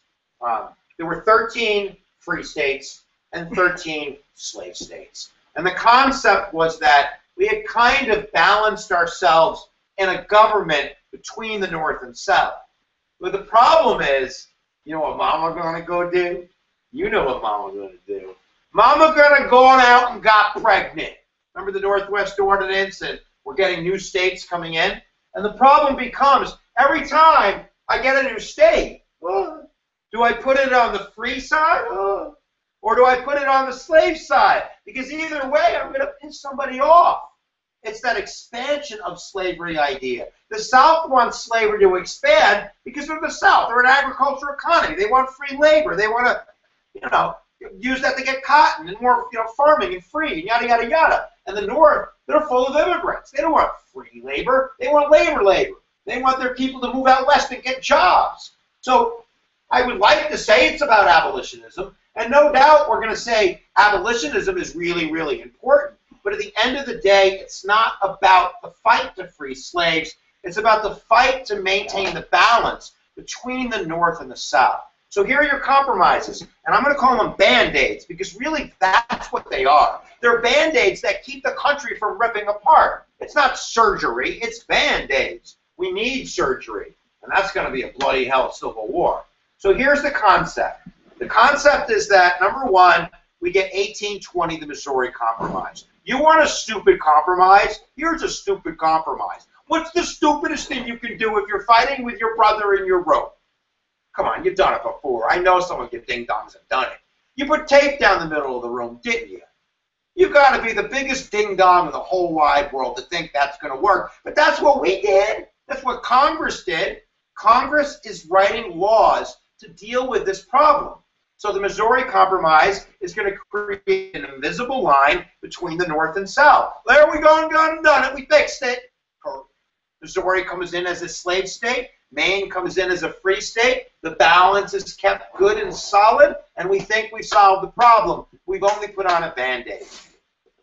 I think my tongue is swelling, and I'm biting on my tongue as I talk. It's blowing up in my mouth. We're going to keep going. So the second compromise is the Compromise of 1850, 30 years later. And in the Compromise of 1850, we have California coming in, because the gold rush, this huge state that's really going to upset the line of the Missouri Compromise. We have to do it again. So we make a deal with the devil. California, good news, comes in as a free state. Yeah, baby, we're doing it, it's free. And then the South is like, I don't think anything in this world is for free. You need to give me something as well. So what we give the South is something called the Fugitive Slave Act. They want their slaves back, and they want permission to go get them. And this is really a great thesis in this course. I call it the stink thesis. Stink don't stink until it's in your backyard. And really, from 1820 to 1850, Northerners are living in la-la land for the most part when it comes to slavery. You've got some abolitionists like John Brown and Frederick Douglass and some of the louder ones, but for the most part, they're going to work, they don't care, they're talking about their own lives. The women's rights movement's going to come slowly around this period as well, but for the most part, they're ignoring the issue of slavery until that stink is moved there by two things. Number one, by a book, Uncle Tom's Cabin. That book is going to bring the stink of slavery to the North and rise the fires of abolitionism. But bigger than that, more important than that, is that terrible law, the Fugitive Slave Act. Because now Northerners, who never gave a damn about slavery, are now being complicit in slavery. They have to turn in their friends. They have to look the blind eye. So while the Underground Railroad now stretches to Canada, we have the stink of slavery kind of penetrating into the North, causing abolitionism to grow up, not in the government, but outside the government. So when those fires rise, and we see more, William Lloyd Garrisons and more abolitionist press, all the South sees is, they don't like slavery up there very much, as the government tries to patch hold kind of the Union together. 1854, all right, so we have the Missouri Compromise, the Compromise of 1850, and now we're almost to the Civil War where I get to take a break. And in 1854, we get the Kansas-Nebraska Act. And what this does is it basically says, look, we need a new way of deciding slavery, so we're going to go to the Greeks. We're going to go to democracy. We're going to let the people of the states vote for themselves. And this, in a sense, is like saying, why don't we let the people decide if they want to be Bloods or Crips by themselves? If I did that, who do you think's coming on vacation to my city? All the Bloods and all the Crips. So this concept, vocabulary alert, red rum. Maybe like that. What, this? Yeah. Then you got a question. Oh, I got a question. Running out of breath, guys. Hold on. I lost Twitter on here again. There it is. Here. I can't even see anything. What was I talking about? Popular sovereignty? Popular sovereignty! That's the word that you need. Popular sovereignty means voting, and this is basically the concept behind the Kansas and the Nebraska Act. And basically the idea is, by having all the Bloods and all the Crips come to Kansas, Nebraska to vote, you're not going to get like a kumbaya, let's hold our hands and vote over slavery. You're going to get a bloody freaking mess. And that's called Bloody Kansas. We're almost to the Civil War, guys. And the concept is that not only is there violence, but you also have the character John Brown. And John Brown is going to show up in Kansas with a knife and a vengeance of abolitionism. And he's not only going to cause violence, but it's going to lead him to decide that because of Bloody Kansas, because of the Fugitive Slave Act, that there's only one answer. And that answer is the violent overthrow of the government to free the slaves. And that leads to the John Brown raid at Harper's Ferry. And we're not going to teach that whole thing. We're just going to say that this crazy old abolitionist man who believed that God was telling him to free slaves tried to overthrow the federal government, and he ended up getting caught quite simply, and he ended up... What number are you on? What number am I on? Someone asked that. What number you're in? Oh, I don't know. Like 41? 41. The concept is that John Brown incident, and even though the government and Virginia hung John Brown, it's more stink. It's more abolitionism.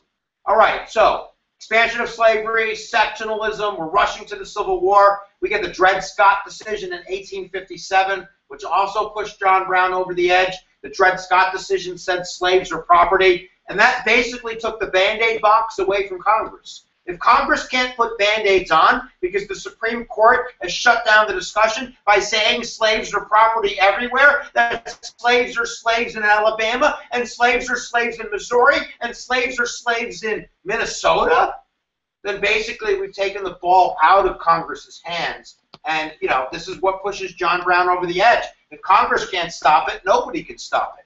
So I'll stop it with my bloody revolution, which really didn't work out. It was a terrible, terrible raid. He had no chance in hell. But at the end of the day, it's going to cause a rise in abolition. Glory, glory, hallelujah. Is that the song? Yes, John Brown's body is a moldering in its grave. John Brown's body is a moldering in its grave. John Brown's body is a moldering in its grave, but his truth will set you free or march forward or something like that. I didn't curse. I just said like that. It's terrible. All right. So here, let's get the Civil War going. Bang, bang. And we'll take a break. Bang, bang. So look at it. We got a powder keg, right? The country is lit with all the timblings. Timblings? I just made a word up. All of the, what do you call that stuff that starts fires? Tinder. Tinder. Embers. Embers. Look at man. We started the course by putting all of these sticks down. We put the tariff idea down. That's a problem. We put down the idea of nullification.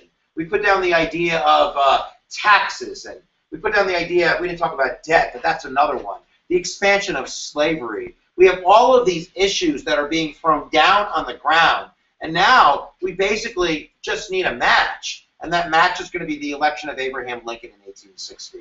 And even though, I don't want to get too deep into it because we got to move on, Abraham Lincoln isn't some fiery abolitionist. Oh, no. Sorry. He is a northerner, and if you're from the north, you're from the land of fires of abolitionism. So it's the election of Abraham Lincoln that makes the South go, that's it, I'm done, I'm out of here. And I'm going to do the Civil War when we come back because we're taking a break and we spilled the monster. But at the end of the day, I can do the Civil War in 13 seconds. You ready? Ready? Abraham Lincoln, the South. I love you. I hate you. I'm leaving. Oh, you ain't leaving. This marriage is forever. Get back here. I love you. The end. Let's take a break, guys. When we come back, we're going to kick it in Reconstruction. We're going to get to industrialization. We're going to put our hands down in progressive. We're going to fight World War I, the Great Depression, New Deal, World War II, Cold War. We're going to go after Cold War. We're going to do World War. Can we play some music? Who that is? Who's that, guys? It's Led Zeppelin.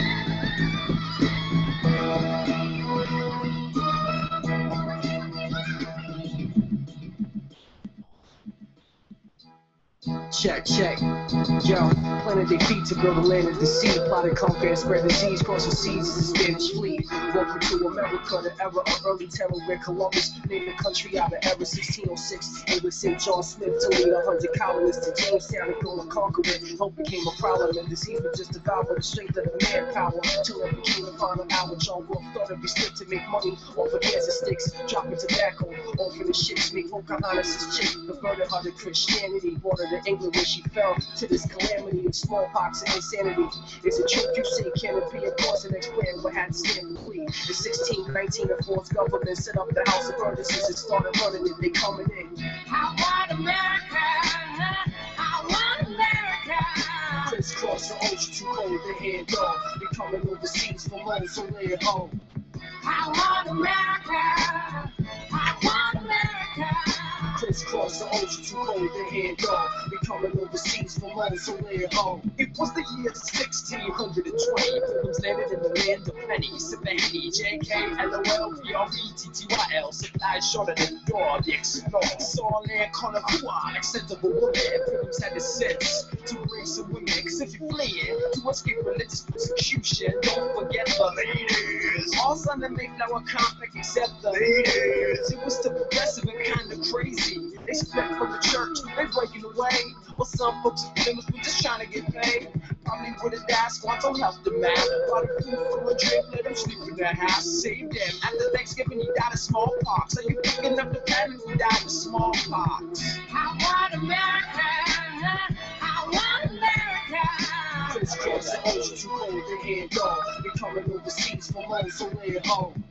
I want America. I want America. Crisscross the ocean, too cold to handle. They coming overseas from home, so lay at home. Britain was in the mercantilism, exporting water, imported systems to enhance the borders that they ship from. Restrictions on colonial trade, navigation relax, have the English getting paid on deals that America made. Not enforced every day, cause when the money will come, which will turn the other way. Salutary neglect was okay, nobody stepping away for that triangular trade. Paladins brought around for African slaves and send it back to West Indian ways. Chopping down the fields of sugar cane, harvested and shipped back for the rum to be made by American slaves and indentured service never to be paid. Immigrants of Europe dreaming of a better life in 1660. You could own a man's rights, even in a time where we outnumber the whites. You couldn't stand as a man and fight. The future didn't seem bright. I want America. Go back. I want America. Crisscross the ocean, too cold to handle. We coming overseas from home, so lay at home. I want America. I want America. Crisscross the ocean. Okay, guys, Vincent Gomez wants us to take a break for 24, so I think that we're going to do that. We'll go away for an hour and you go watch 24, and we'll be back in an hour. See you later. Psych! Hashtag soccer! All right, here we go, guys. All right, we're going to keep going, baby. All right, and definitely if I'm skipping a couple here and there, soak it up. This sheet's on Twitter. You must follow me in order to access it. I'm lying. You don't have to, but that would be the right thing to do. And subscribe to my YouTube and watch the United Stuff of America on H2 and pay it forward. But here we go. We were talking about sectionalism and Dred Scott, the Fugitive Slave Act, and kind of the election of Lincoln being the final trigger that kind of pushes us over the edge into the Civil War. We're going to come back to like the Homestead Act and some of this stuff, but we want to just get a couple ideas about the Civil War down, and then we're going to go on to Reconstruction.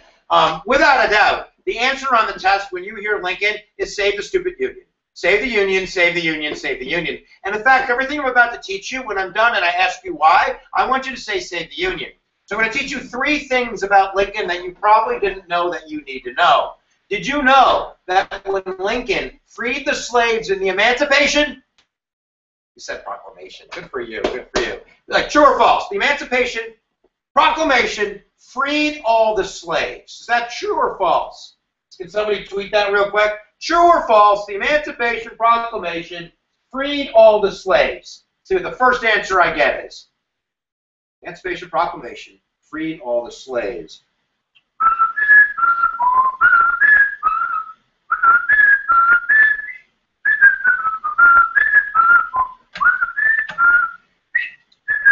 Yes, it did.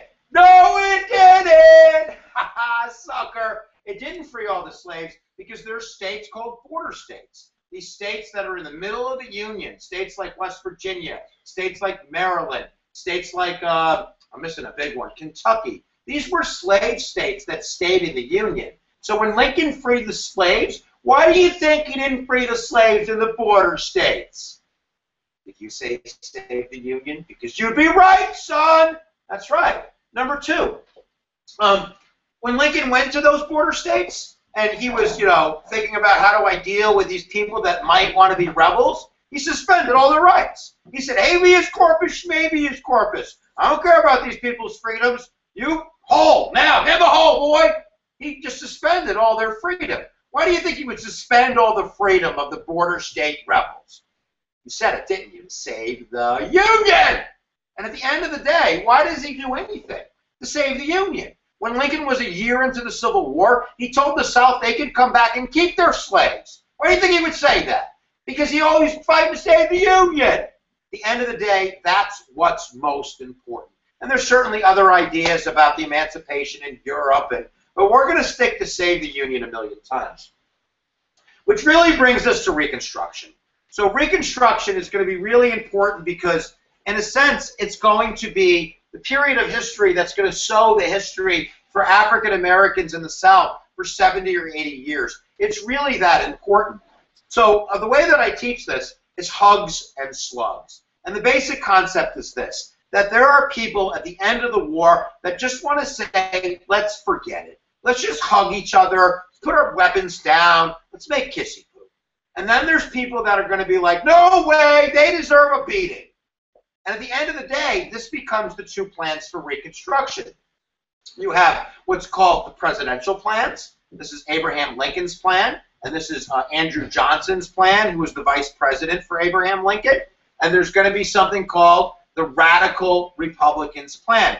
So in a moment, we're going to put a cartoon up on the wall, and it's going to work this time. And you're going to get the concept so much that your brain's going to implode upon each other of hugs and slugs. So the idea is this, and if you're on our sheet right here, we're on 45, which is really groovy. And in a second, you're going to see that cartoon come up as I drink the water. So that's the cartoon. And you can see on the left side, you have Lincoln and Johnson who are basically saying, look, let's do the 13th Amendment. We free the slaves. 10% loyalty oath. You want a Freedmen's Bureau, get the Freedmen's Bureau, and let's just be done with it.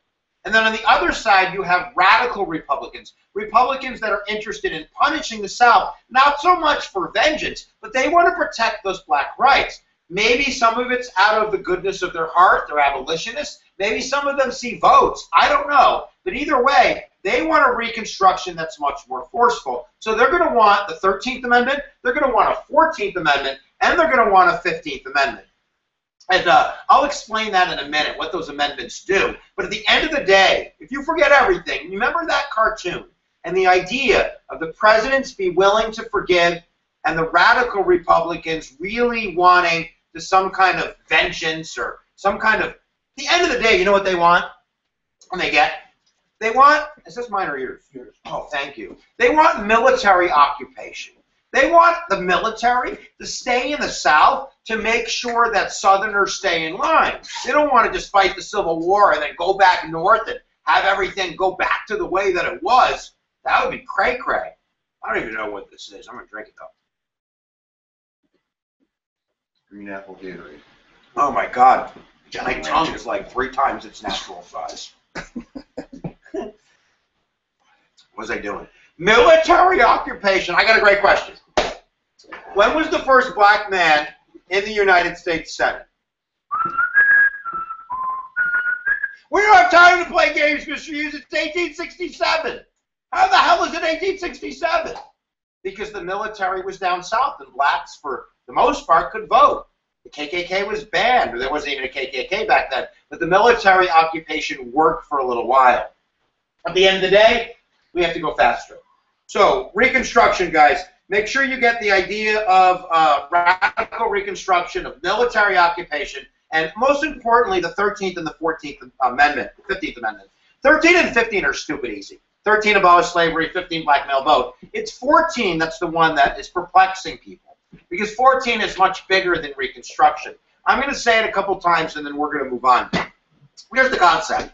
First, it makes black citizens. In fact, it makes anybody that's born on, American land a U.S. citizen. Anybody that's naturalized or born here. So that means if you climb over the fence and have a baby, on this side of the fence, that baby is an American citizen. But it was meant for Africans who were born here. Now African Americans are automatically citizens. But more importantly, it changes the dynamics of federalism.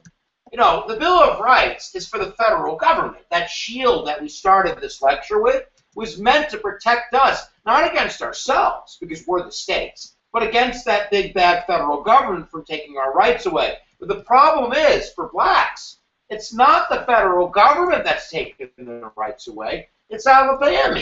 It's Mississippi. Come on, it's Louisiana. So when you listen to the 14th Amendment with that in your mind, it makes sense.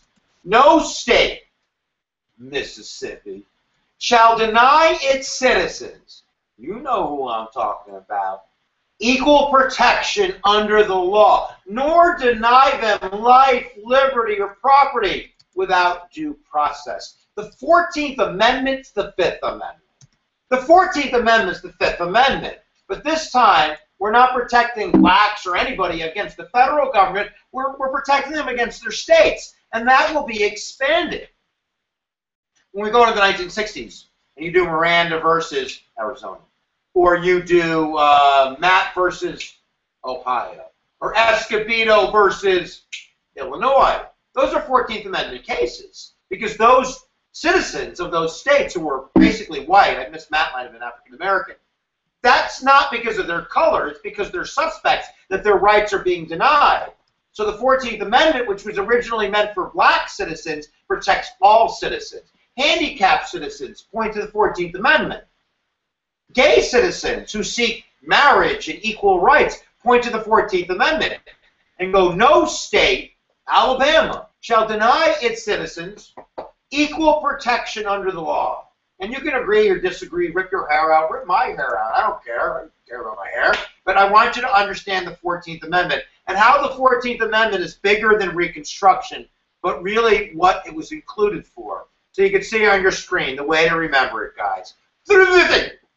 Free, equal citizens, vote. And there you go. We're going to move on now, guys. That's the basic concept. And now, like I said, there's a couple other words that pop up in Reconstruction. Freedmen's Bureau, which was meant to train African Americans in skills. You get two of my most favorite words in the course, scallywags and carpetbaggers. Scallywags are Southerners who supported Reconstruction, kind of a traitor concept, and carpetbaggers were frowned upon because they were Northerners who, in a sense, dragged their bags on carpets to the South to profit off Reconstruction. So the term lives today. It means a politician moves to a state to get elected because there's a job. They're called a carpetbagger. But that should pretty much do it for you as we move on. 45, 46. This is on Twitter, guys. Hit Hughes. Open it up. Grow your brain. Freaking awesome. And at the end of the day, if we look at number 47, one of the sadder words in the course is the Compromise of 1877. That was actually a presidential election. Samuel Tilden and Rutherford B. Hayes. And at the end of the day, you don't care. At the end of the day, I want you to know that a devil deal was done, that the presidency was given to the North by the South in return for a big ass, I said big ass, I'm not supposed to say big ass, a big butt favor. And that big butt favor was you take the military out of the South. Take your troops and go back home. And the Northern Republicans, which were turning more into an economic party than a liberty party at that point, made the deal, and we pulled those troops out, and I can almost see, you know, the end of Reconstruction where those troops in blue, the Union soldiers, are going back north. I can almost see, you know, the white soldiers, you know, with the hoods on, hopping out of the woods, entering into Jim Crow. So, in terms of Jim Crow, for 70 or 80 years, you're definitely going to want to know that this is definitely a negative. I'm looking at the sheet. I don't know. I can't read this anymore. I can't. I can't do both. Okay. I can't do both because my tongue hurts and my brain hurts. And when I look at this, it just makes my brain tell my tongue to hurt more. But keep tweeting. Mr. McTide gets a good one. He'll put it on the street. So he put, what's Kumbaya? Kumbaya is a song of peace. He goes, Kumbaya, my Lord, Kumbaya, Kumbaya, my Lord. Later I will use it to teach you Woodrow Wilson's 14 points. Kumbaya, my Lord, peace be with you. That's what the freaking song means. The end. All right. 47. If you're on our sheet, guys, 47.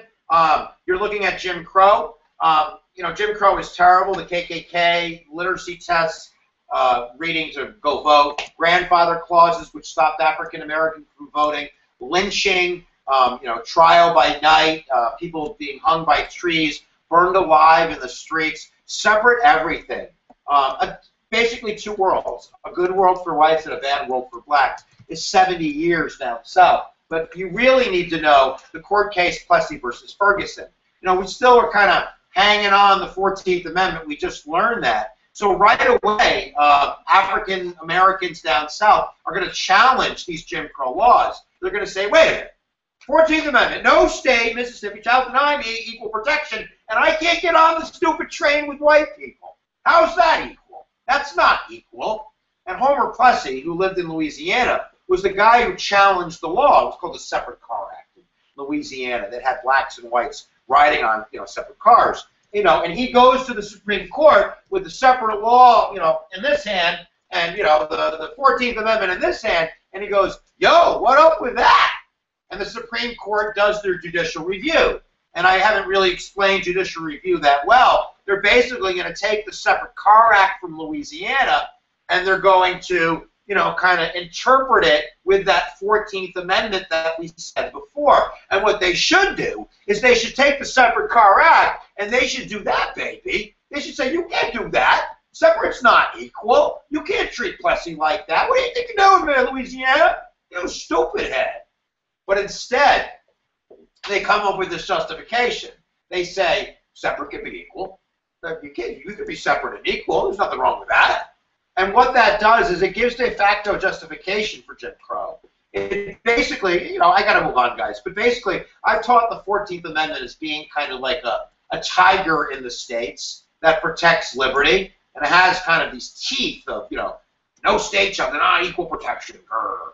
I'm the bad tiger late at night. But basically, Plessy takes the teeth out. So now if separate is equal, then I can, you know, discriminate.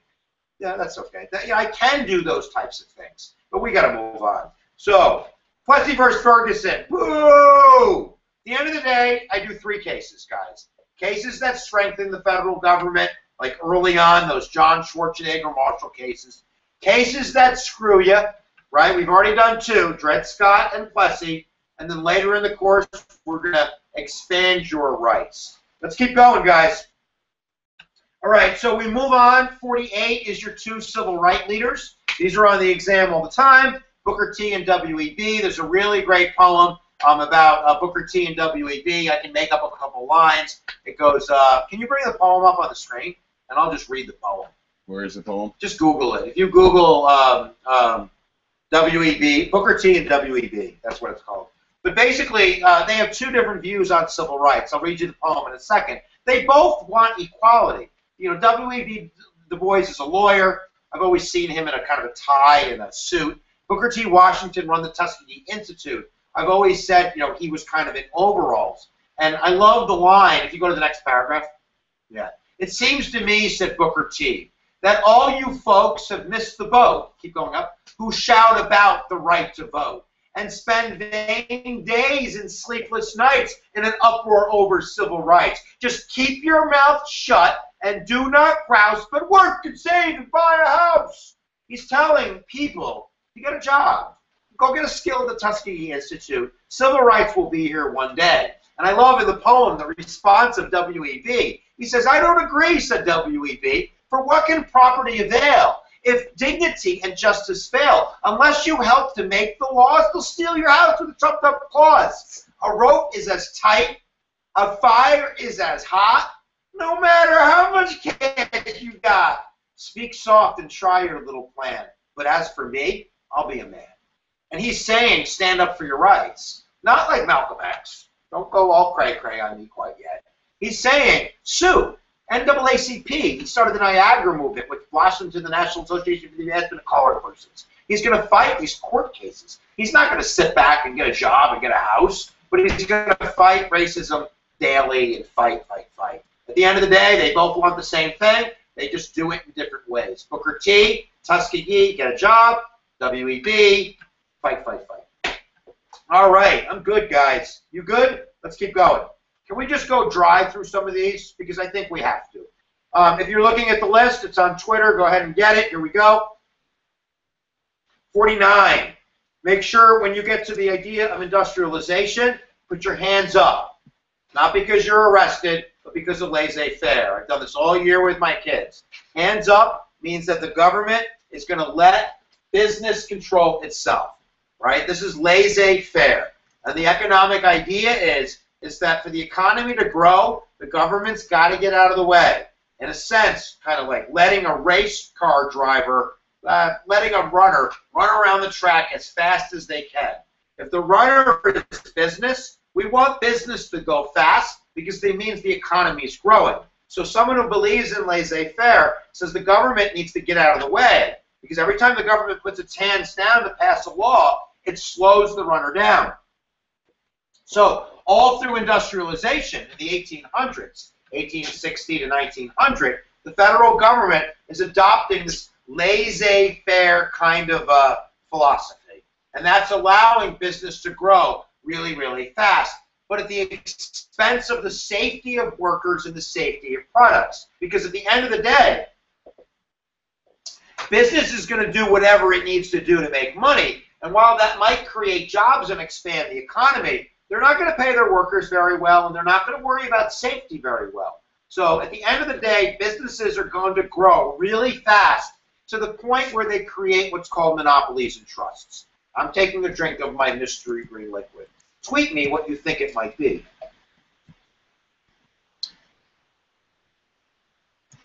This makes the swelling go down. So the concept is you get these monopolies and these trusts and these big businesses that just crush the competition with the weight of their strength. One of the ideas in the course is that capitalism needs competition. Competition is like a magic word. Competition is the WD-40 of capitalism. It makes it run smoothly. And the concept is that if you take that competition out, then capitalism gets rusty and broken. And you need the government to go in there and, in a sense, create the competition to spray some WD-40. So at the end of the day, we're going to get laws like the Sherman Antitrust Act, which in a sense, yeah, you can put that cartoon up. I'll put a cartoon up, guys. Let's take a break against it. I'm crashing. Oh. If you look at that cartoon, that's a really great cartoon to show the idea of, what a monopoly does. You have this giant octopus. The octopus is actually a book by Frank Norris, which talks about what monopolies do. And monopolies use their big tentacles to reach out, to grab their competition, and to squeeze the life out of them. We can come back to me. All right, going through the sheet, because I told you I can't spend a minute on each one. We'll run out of time. We've gone through 50. Number 50 also includes that word, philanthropic. I can't say that word. John, say it real loud. Philanthropic. I can't say that word. Say it again. Philanthropic. Philanthropy. Say it again. Philanthropic. Philanthropic. Philanthropic? Philanthropic. My God, I think I've said it. Philanthropy. Philanthropy. Ah! Philanthropy which is a word which basically means charity. It's kind of the flip side of having big business monopolies and the super rich, that they do give back to society. So when you hear Carnegie Hall, Rockefeller Center, that's kind of the positive side of having these big businesses. So we're just going to keep it like that. And they create lots of jobs. Number 51. One of the ideas in the course is the idea of immigration. You want to basically get the idea down that when times are good, we like immigrants to get those jobs, cheap labor. So for instance, when we built the Transcontinental Railroad, Lincoln was a big Republican. He believed in using the power of the federal government to expand the economy using subsidies. So we gave all the land to the railroad companies. We also gave land to regular people through the Homestead Act. In a sense, we're using the invisible hand of the government to push economic growth. And that fast economic growth needs a lot of cheap labor. So that cheap labor comes from Ireland. It comes from China. The Chinese built our western side of our railroad. And that's the kind of, part of immigration that's good for America that we see is good. But there's an ugly side too. We do have this tendency to be nativistic, xenophobic, fearful of immigrants. We don't like diversity, and we like holding on to the ways that we were. So immediately when the railroad's done, we start looking at the Chinese not as the wonderful people who came here to help build one of the biggest railroads in the world, but who the hell are you to be here? You got my job, get home. And we passed laws like the Chinese Exclusion Act. The Chinese Exclusion Act, which excluded the Chinese for decades from coming to the United States because of our fear of who they were. And that's called nativism or xenophobia. And I don't mean to be like racist with a southern accent, but people generally know when I talk about that nativism, generally saying that idea of like, I'm from here and you don't belong here. But you certainly can have any accent and think that way. And you can be southern and not think that way. 52, we go through that union concept. Make sure you understand what a union is. A union is a group of workers fighting for better pay, for better working conditions. And early on, if my hands are up, laissez-faire is the government, and I have big business being a giant, and these little workers trying to unionize, what do you think is going to happen? In a sense, if I'm the principal of a school and I blindfold myself and I send the little tiny kids out at the playground with the big bullies, you could probably figure out what happens to unions. They don't do very well. One of the greatest examples is the Pullman strike of 1892 or 93, when basically the strikers of the railroads, they went on strike. They said, we're not going to do this work anymore unless you give us better wages. And the federal government not only sided with big business, but used federal troops to put down the strikers and to open up the railroad using force. So that idea of laissez-faire, of being pro-business, of not letting unions get away with anything. The unions that started off were the Knights of Labor, a very kind of idealistic union that had a lot of unskilled workers. That went away really quick. You don't want a union of unskilled workers. I ain't going to dig your ditch. What are you going to do if I don't dig your ditch? Yeah, they have to dig the ditch. As opposed to the AFL, or the American Federation of Labor, which was skilled union members, which had a skill. So if I say, I'm not going to blow your glass, that seemed inappropriate. You a glass blower? Don't answer that. All right. Number 53, economic nationalism, we've already talked about. That's that invisible hand idea. The government using tariffs to expand manufacturers, or subsidies to expand the railroad, or the Homestead Act giving land away to settlers. Basically, the government trying to stretch the economy using the power that it has. Social Darwinism, without a doubt, is kind of the underlying philosophy and economic belief of the big business giants during industrialization. They believed that they were meant for this. They believed, like, what's the good way of explaining it? You ever cry for the short-necked giraffe? Were you ever at the zoo and you saw a short-necked giraffe and it couldn't reach the leaves and you were like, man, if I feel so bad, I'm going to cry for that hungry giraffe. No, the law of the jungle would say, and maybe the zoo would feed it, but if it was in the jungle, that giraffe would die, son. Why? Because you don't want the short-necked giraffe making babies with short-necked giraffes, because then you have all these short-necked giraffes that couldn't reach the leaves. What the hell is that? Social Darwinism. Oh my God, they're measuring the guy's skull. I don't know if I can do that. I'm running out of time. Okay. What was social Darwinism? The concept is if you don't cry for the short-necked giraffe, why do you cry for the poor guy? He should be rich. If he was smart, he'd be rich. Social Darwinism. And we start, you know, Mr. McTighe is being great over here. Show him the picture. It's coming up. It's coming up. I got to take a break in a minute for a few minutes. We got to get to the 20th century. Look at that. See what they're doing? They're measuring the guy's skull to find out. That's it. That's it. Okay. Okay. I'll tell you what. Can I take 3 minutes? 3 minutes. Play a song. We're going to come back. We're going to do foreign policy. And I promise we're going to go much faster, okay? We're going to go right through this list and get you guys prepared. I'm going to go check my mail and my Twitter and take a quick bathroom break. Can we play the sectionalism song? United States. What is it? Frederick and Abraham? Establish No. justice, ensure Yes. domestic tranquility, provide Yeah. Listen to this song. It's really great. Civil War. They call me Mr. Nat Turner. I'm repping the South. It's nothing to set a 4 long blaze to your house. I'm being honest. Travis, he treated us fair. But I ain't nobody's slave. I'm getting out of this here. Cause God say, so soon the first should be last. The last should be first. I put my soul in a verse. I sold blood upon cornstalks. The sun eclipsed. And it was time to get it cracking like 1,000 whips. All out terror. 40 slaves on horses. Doing every pale face. Carrying torches. My rebellion got squashed in a few short days. They executed me easy. The South in a rage. That Turner's gonna get you. So please behave. I'm a whisper in the wind. I'm a rise to the grave. In the South they went crazy by lynching blacks. I'm telling you the real, cause truth should be a part of the fact. I'm John C. Calhoun and I love the South. The senator from South Cackalack, repping the South. They don't know me in the North, but they try to play me. States' rights, best things since grits and gravy. I believe firmly in the goodness of slavery. Northerners who hate it, I think they have rabies. Never before have Africans been so civilized. Never before have they found the Lord Jesus Christ. Northerners don't pay workers enough to eat. We don't pay slaves, at least they have a place to sleep. We must maintain the status quo for whites and blacks. If we ever let them free, they're going to attack. Dred Scott's decision was right. What belongs to me, but a slave, a mule is my property. We're chivalrous, but don't mess with us. Abolitionists will cane you on the Senate floor. Okay?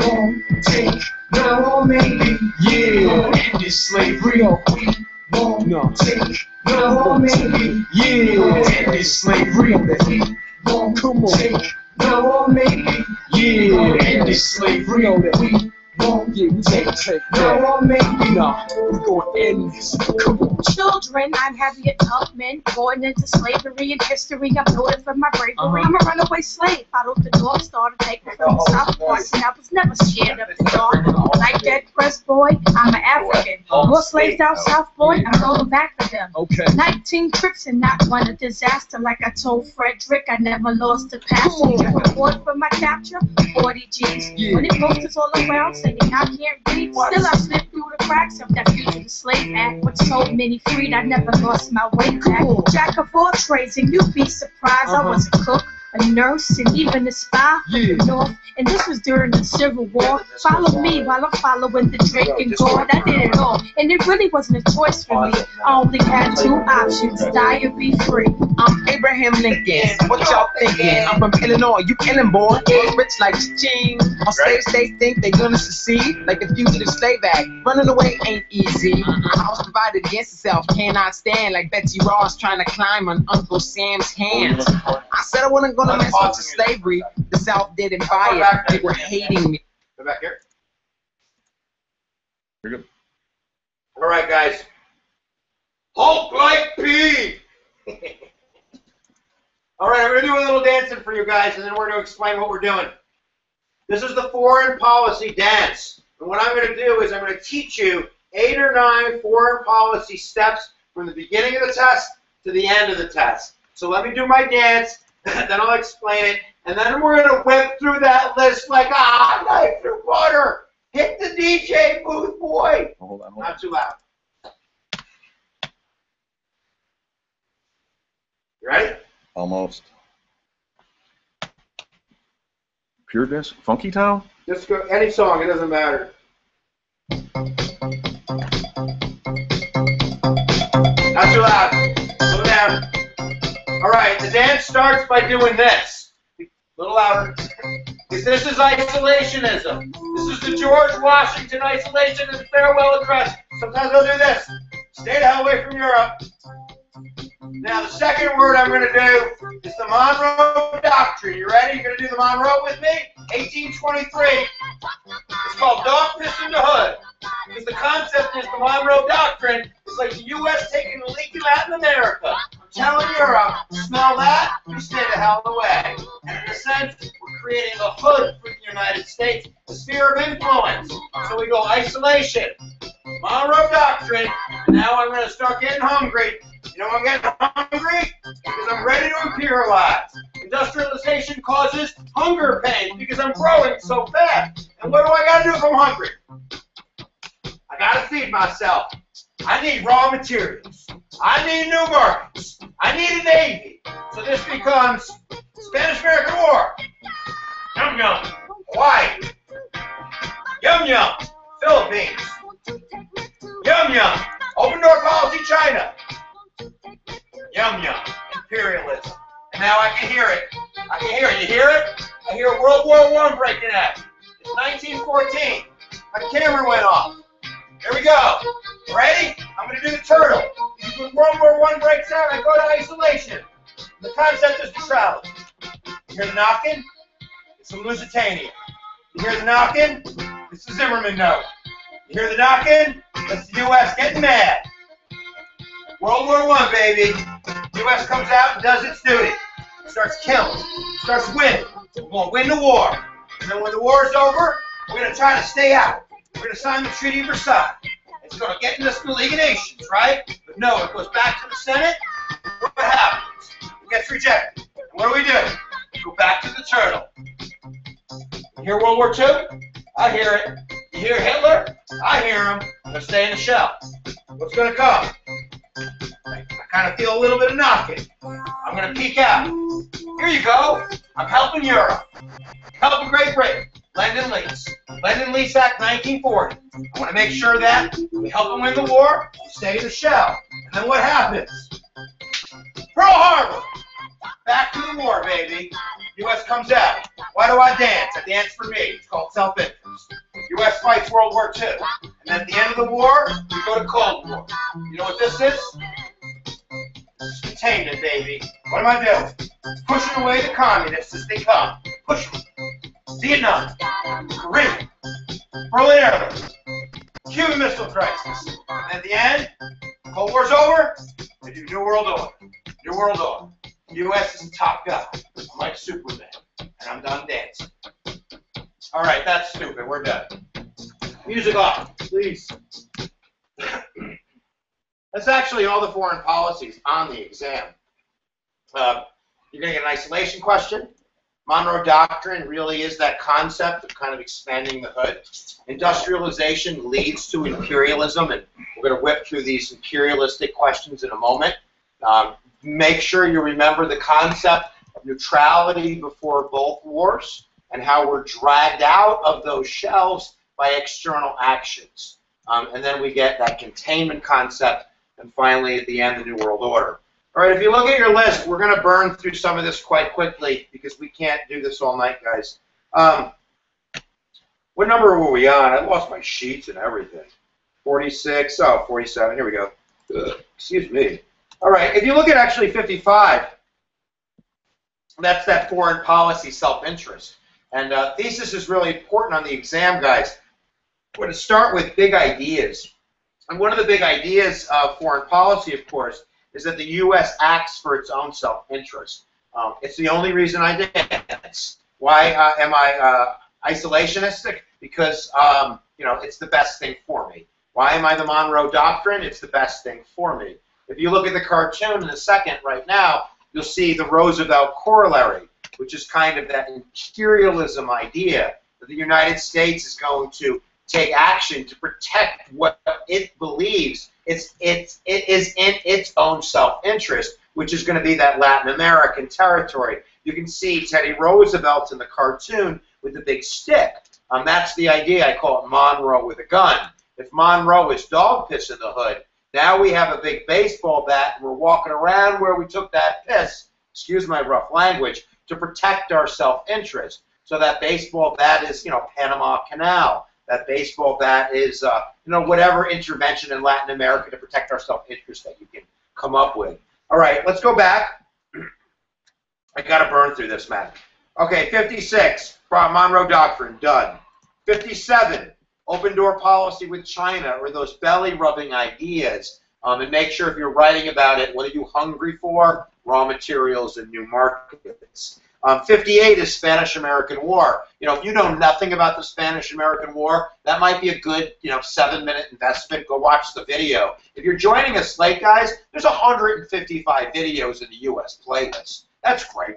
You can watch 3-minute videos or 4-hour videos, but certainly fill in the holes as we're, kind of rushing through the content here. But you do need to know how yellow journalism and the press got us into the Spanish-American War, the USS Maine, and the fruits of that war, which include the Philippines and Cuba and Puerto Rico and Guam. And it's a pretty big deal, but we're going to leave it at that. We've mentioned the Roosevelt Corollary, number 59.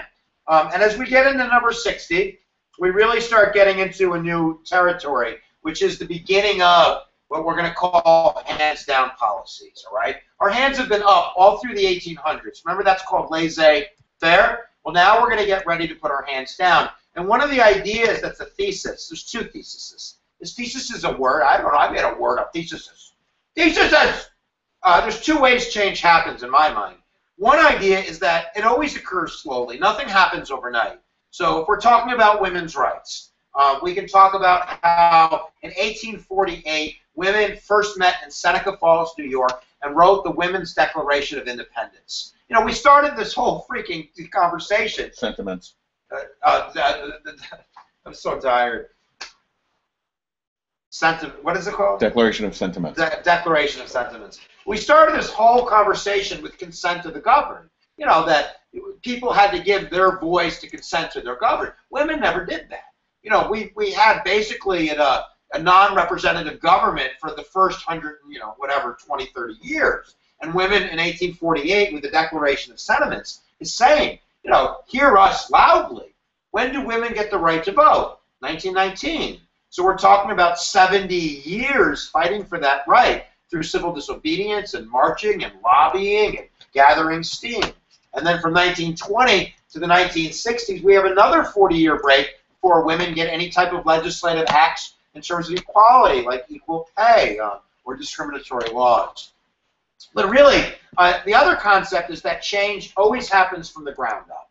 That grassroots, that people on the street are the ones that drive change. And I've always said that when you get enough people to get angry or to try to move things, it's like heat, and heat rises. And if the government's hands are up, what happens when their feet get that heat?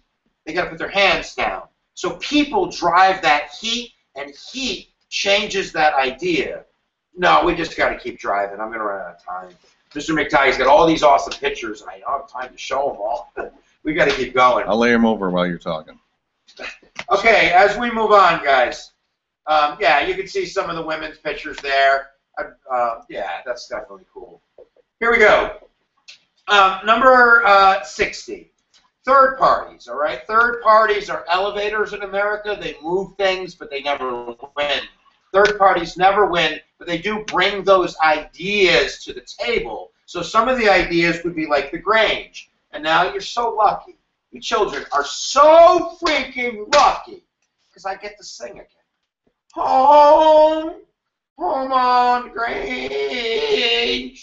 where farmers are pitching all day, where they hate the big gold and they hate banks too, and they think the railroad is bad. It's bad. Yeah, the Grange. We sing that stupid song to remind people that the Grange, which sounds like range, is this kind of farmer group that really has deep hatred for banks and for gold and for railroads. And it's that anger of that third party that's going to really drive some of the changes that occur to the banking system, to the gold system, or to the railroad system. The Grange, for instance, was really trying to protect railroads from farmers from railroads. Railroads were monopolizing things. So eventually that idea gets adopted by the progressive Teddy Roosevelt in the Square Deal with something called the Hepburn Act, which regulates the railroads and sets the maximum price. But we can't get too far into the woods here. If you look at 62, that is the Square Deal. That's a video you should watch. If you don't know anything about the Square Deal, watch the stupid 7-minute video. The videos are in order, so you'll find it after the Civil War, before World War I. But the Square Deal is the first real progressive program coming from the federal level. And the Square Deal is going to include the use of the Sherman Antitrust Act, consumer protection that is driven by muckrakers like Upton Sinclair in the jungle, the FDA, regulating the environment with conservation efforts and a national park system.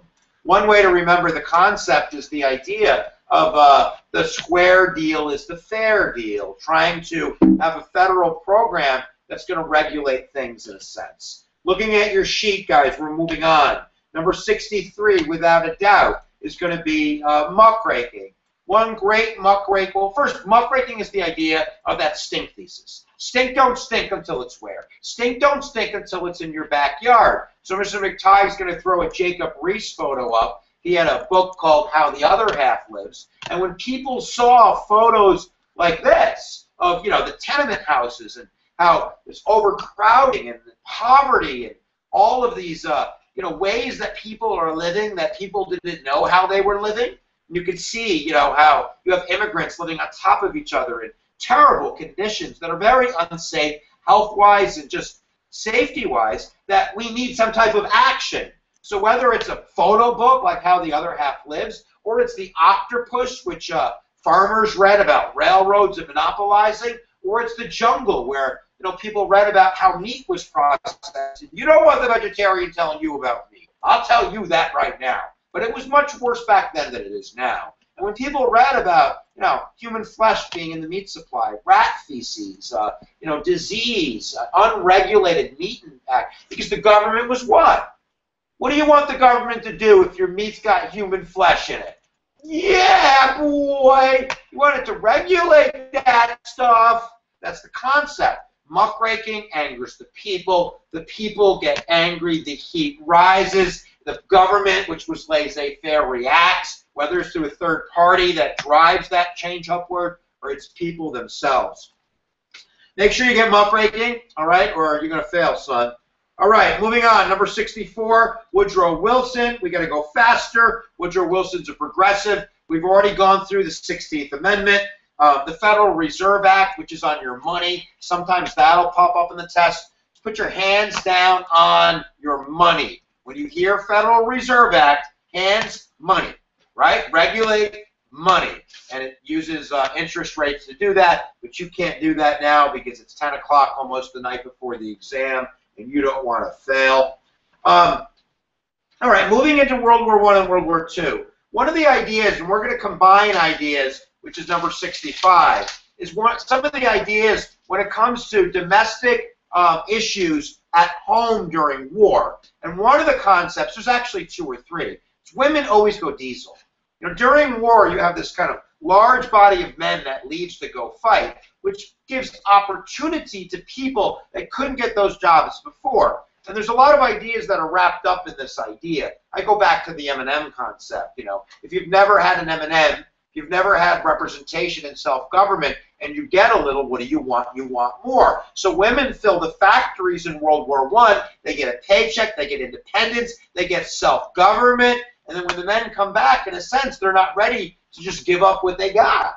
So you get, the Roaring Twenties. You get flappers. Or, you get the feminist movement really after World War II in the later 50s and the 60s. But that concept, I think, is driven by women going diesel in World War I and World War II. Another concept is that you always have kind of a movement of African Americans in these wards northwards for those jobs. These are called Great Migrations that affect things big time. like jazz and the Harlem Renaissance and Langston Hughes and Billie Holiday, and kind of this explosion of African American Renaissance and art and music and literature that occurs because of World War I and World War II and those job opportunities. And it's going to change the face of America with our urban cities, and later down the road we can talk more about civil rights.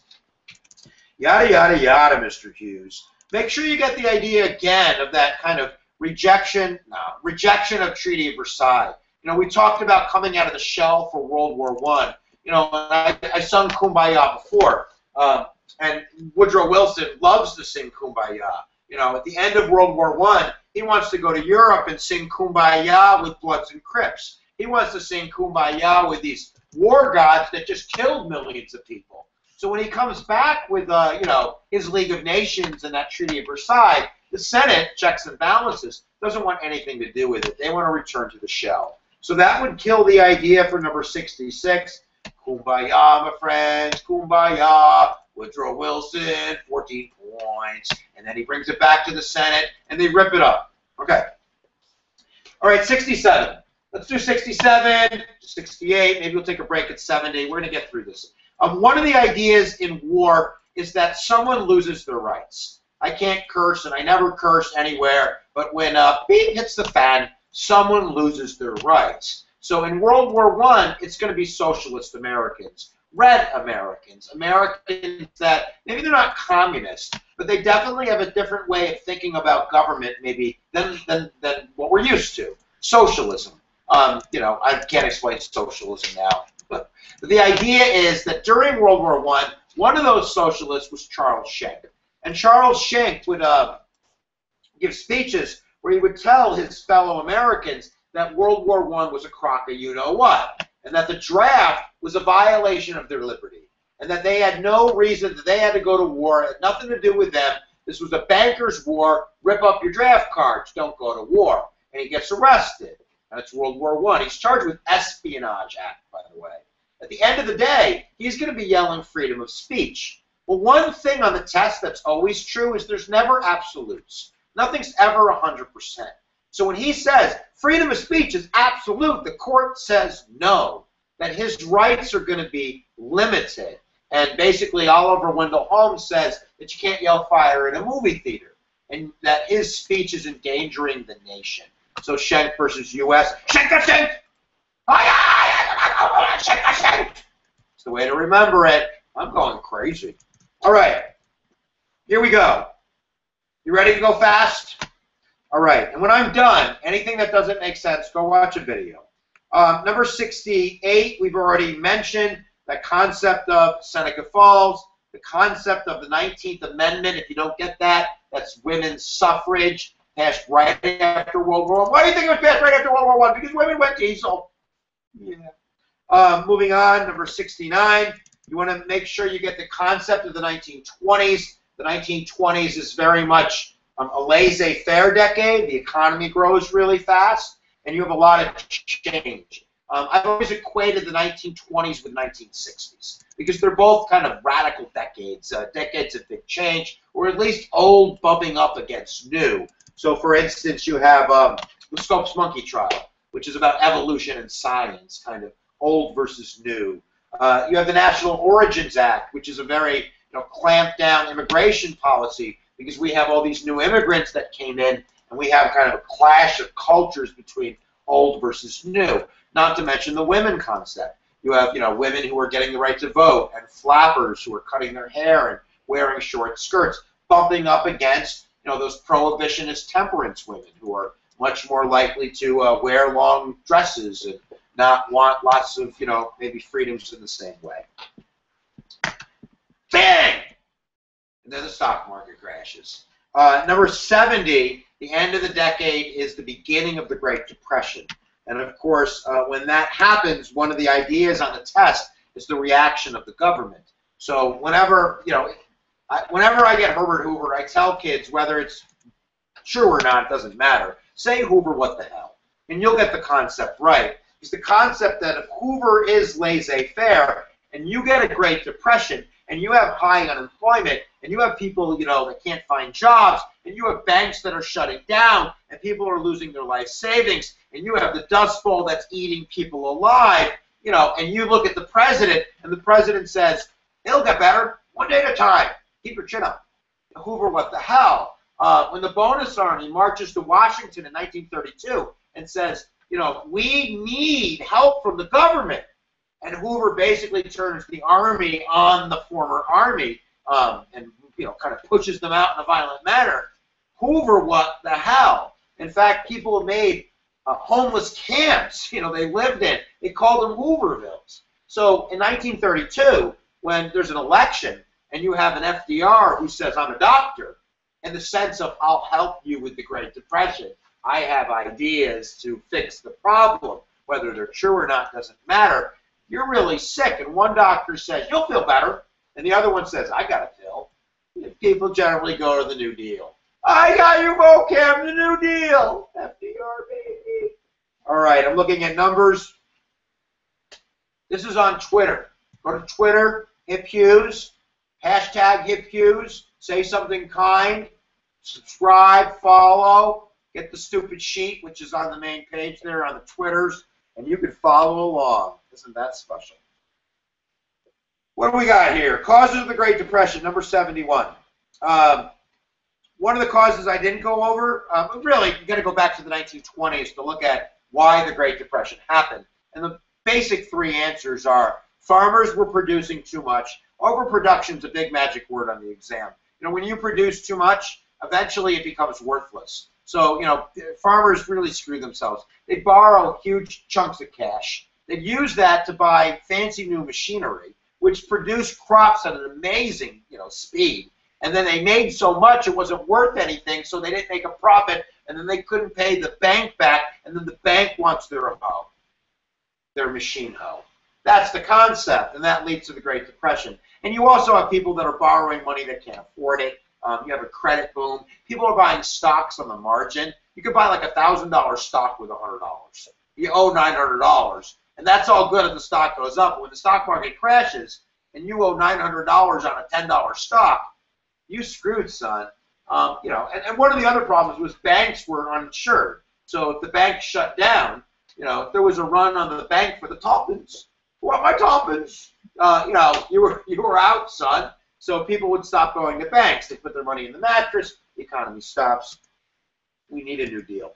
All right, so looking at numbers here, guys, 72 is huge. You know, really, all of 72, 73, and 74 is New Deal. Watch the New Deal video. You need to know it's big, hands down. When you put your hands down, put them out now. So you go, regulation. The government's going to regulate, maybe create jobs now, do stuff, and the government gets bigger, which is good and bad. It's good if you have no job. It's bad if you got to pay them back. Good for you. All right, let's get through this sheet. We're almost on 80. When we're on 80, I feel like we can finish by 10:30. All right, so all those New Deal programs, I don't know what to tell you, man. Watch the video. I can't teach you the TVA, the CCC, the FDIC, the AAA. I'm just going to move on. Definitely for number 53, I've always done this in class, not because I want to beat the living crap out of my kids, but because it means court packing. The idea was that when FDR found out that some of his New Deal ideas were being struck down in judicial review, he didn't like that very much. So he came up with a plan where he went to Congress and he said, let's pass a law where we make new spots on the Supreme Court. There's no number in the Constitution, so technically Congress can set a new number. But why does he want more justices? To be fair? No, he doesn't like the rulings on the court, so he wants new referees. He wants new referees in the Supreme Court. He wants to pack them in the court. This is called court packing. And the concept is that it violates the spirit of checks and balances, separation of powers. And it's the one time that the country really kind of turned away from FDR because we felt as though he was overstepping the bounds of the Constitution. Do you like to say Constitution like I like to say Constitution? I think I'm losing it, Mr. McTighe. What do you think? You still got it, Hughes. Yeah, I don't know. All right, number 74, you're going to forget, so let's skip it. Number 75, I've already gone over. That's the Lend-Lease Act. Remember, we were in the shell. What am I doing? What am I doing? I'm throwing weapons to my friends, Russia and Great Britain, because they're fighting the Nazis. But I'm still maintaining my neutrality. And then what happens December 7th, 1941? Pearl Harbor, baby. Now I'm going to war. And that's the last time I'll slap myself on the internet. All right. Pearl Harbor. D-Day. I need that sheet. Hey, how about we play one song? All right? I'm going to go to the bathroom. And then we're going to talk about the song. But it's Why Truman Dropped the Bomb. So if you listen to this song in vocabulary, you're going to hear the answer that's on the test. Why did we kill hundreds of thousands of people almost instantaneously in August of 1945? All right, you ready? Listen, boy. Listen, girl. Which one is it? This is. You're going to learn. When we drop it. Why we drop it. Okay, guys, 2 minutes. We'll be right back. We're going to finish by 10:30. Stick with me. Make a joke on Twitter.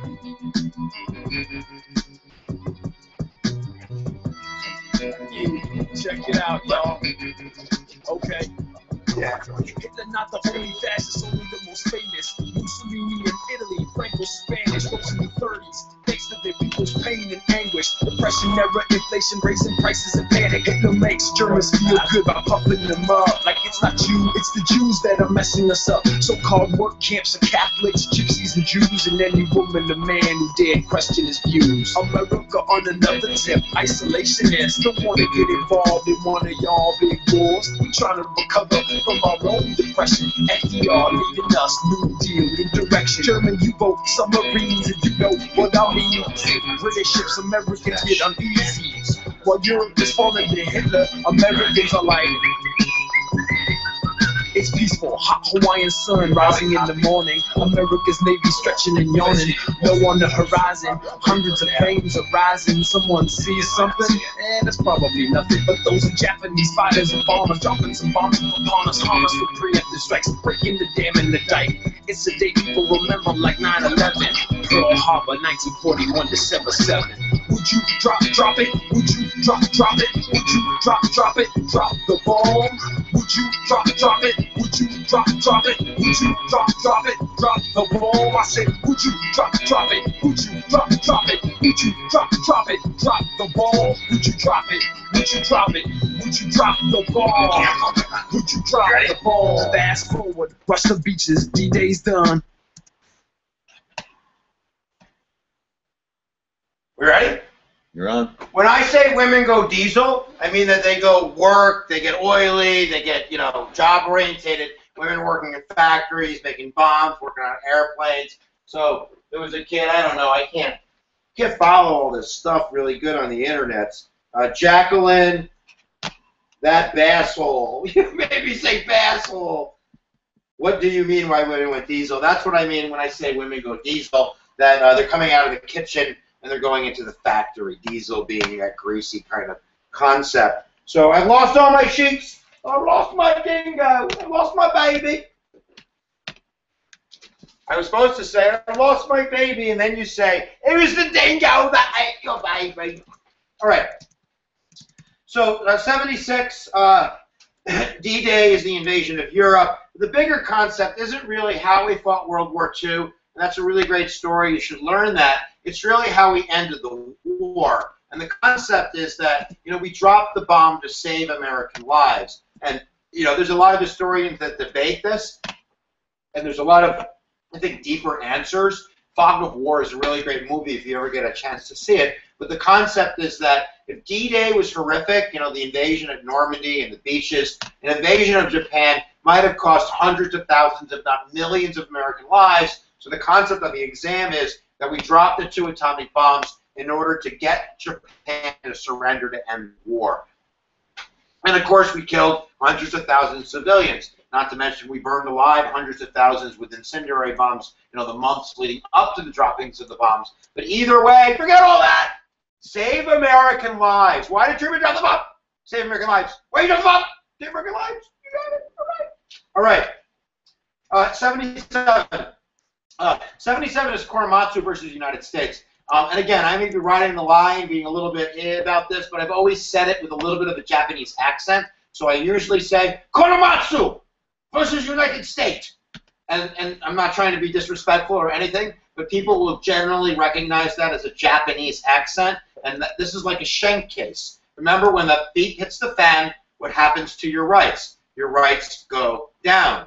And you can see on the screen right here, you have this concept of Japanese internment. You know, on the West Coast, you had hundreds of thousands of Japanese. And after Pearl Harbor, there was a worry that some of these might be working for the enemy. So FDR, Executive Order 9066, locks up basically all the Japanese Americans. You can see that, you know, they're fenced in. They lost their liberty. They lost their homes. They were sent to these internment camps for the duration of the war. So we're back on. Korematsu was one of those Japanese Americans. And he sues his government basically saying, habeas corpus, baby. What about my habeas corpus? You can't take away my liberty without due process. And the court's going to decide on the side of the government, saying your rights are not absolute. And I've seen the tweets about essays. I'm going to try and do my guesses at the end here. But the idea, you know, is that civil rights during crisis go down for somebody, and it's going to be a loss for Schenck. It's going to be a loss for Korematsu. My God, it's going to be a loss for those border state whites who had their habeas corpus taken away by Lincoln. But either way, the concept's the same. When beef hits the fan, rights get limited for somebody. And that could mean you being a teenager on the wrong side of town after, you know, maybe a gang incident or something like that. The police might target you because of your skin color or your age or who you hang out with. And you might feel that thesis quite closely. All right. So one of the big concepts at the end of the exam, we're getting closer to the end here, is 78, 79, and 80. All of that stuff is the idea of the Cold War. It actually goes all the way up to, really, 84. The Cold War is 1945 to 1990, and the main concept is we believe that we have to stop the Reds from spreading. We have to stop communism from spreading. We can't eliminate them because communism, you know, is an idea, and the Soviet Union is huge. But we can try to keep the ketchup in the ketchup bottle. So any question that you get, 1950s, 1960s, 1970s, really about communism, the answer is always going to be that the U.S. took action to contain it in our self-interest. So whether you're talking about the Cuban Missile Crisis, the Berlin airlift, Korea, the Bay of Pigs, all these episodes, the Marshall Plan, the Truman Doctrine, are episodes to stop the spread of communism. Whether you're talking about Momo Marshall, which is Money, Money Marshall Plan, pouring billions of dollars into Western Europe. Why would we give Western Europe billions of dollars? Because we're hunky-dory nice guys? No, because we knew that if we didn't, that the Reds would have been attracted there, that they would have been attracted there. I mean, if you're going to stop, what are you going to stop for a communist for? Are you going to stop for a communist if you're riding a nice car? No. You're going to stop for a communist if you don't have a car. So the idea is we rebuilt Western Europe to contain communism. We airlifted supplies to West Berlin when they blockaded Berlin to contain communism. We sent UN troops, yes, UN, Korea is a UN conflict, to Korea to stop the spread of communism. We went to Vietnam to stop the spread of communism. We, you know, tried to overthrow Castro in the Bay of Pigs to stop the spread of communism. It's all about stopping the spread of communism. You need at least 2 of those episodes. So when you're done, go through the playlist, watch a 3-minute video on the Marshall Plan or the Truman Doctrine or whatever, so you can grow your brain like a freaking chia pet. Number something. You know, I can't do all of this, guys. We're going to skip around. I definitely think, you know, number 80, knowing the concept of NATO and the Warsaw Pact, the idea that the Cold War is really about these 2 big gangs, and the idea of collective security, that the countries in these gangs are safe, because if I punch you in the face and you're not in a gang, then you going down. If I punch you in the face and you're in a gang, we both going down. So, you know, NATO is kind of our gang, the North Atlantic Treaty Organization. The Warsaw Pact is kind of their gang, and we're going to leave it at that. I skipped the GI Bill, number 82. After World War II, we're going to avoid that bonus army situation, and we're going to make sure that we treat our veterans, with financial aid and college loans and jobs, rather than leaving them out in the Hoovervilles of Washington, D.C. to beg for their money. The baby boom, very simple. When the soldiers got back, they were all like, hey, babe, what you doing? Yeah, let's get down.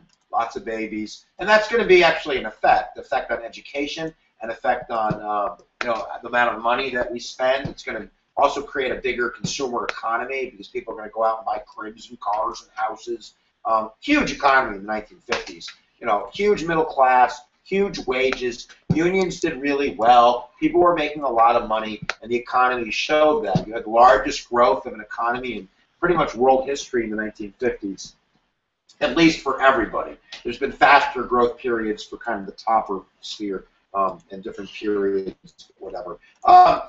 I skipped the Red Scare earlier. There's actually 2 Red Scares in U.S. history. Red is communism. So in class sometimes, if someone's wearing a red shirt, I'll go, dirty communist! You son of a, get out of my...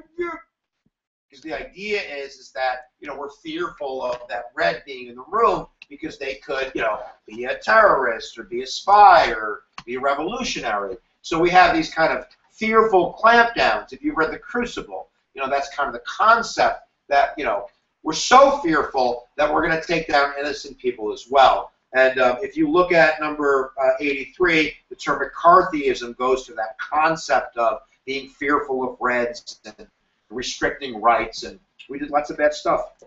Number 84, Sputnik. An easy way to remember that is just to look up in the sky and remember it's the first satellite, it's Soviet, and I always go, Sputnik! Uh-oh, we in big trouble, man. Dude, we in trouble. Because the U.S. is looking at that first satellite, and you got to imagine, that's cray-cray. I mean, really, a satellite in outer space, who the hell does that? Could you do that? I couldn't do that. So when you see the first one, it would kind of be like your enemy getting a cloak of invisibility. How would you feel about that? If your enemy got a cloak of invisibility, you might feel a little inferior. And we felt inferior. So Sputnik becomes kind of the launching of NASA, a huge investment in math and science. The reason why you probably have a trig exam next week is because of Sputnik. But that ends up on the test sometimes. We're going with our sheet. We can skip 85, the conformity of the 1950s, yawn. Hashtag yawn. Yeah, 86, what can I say?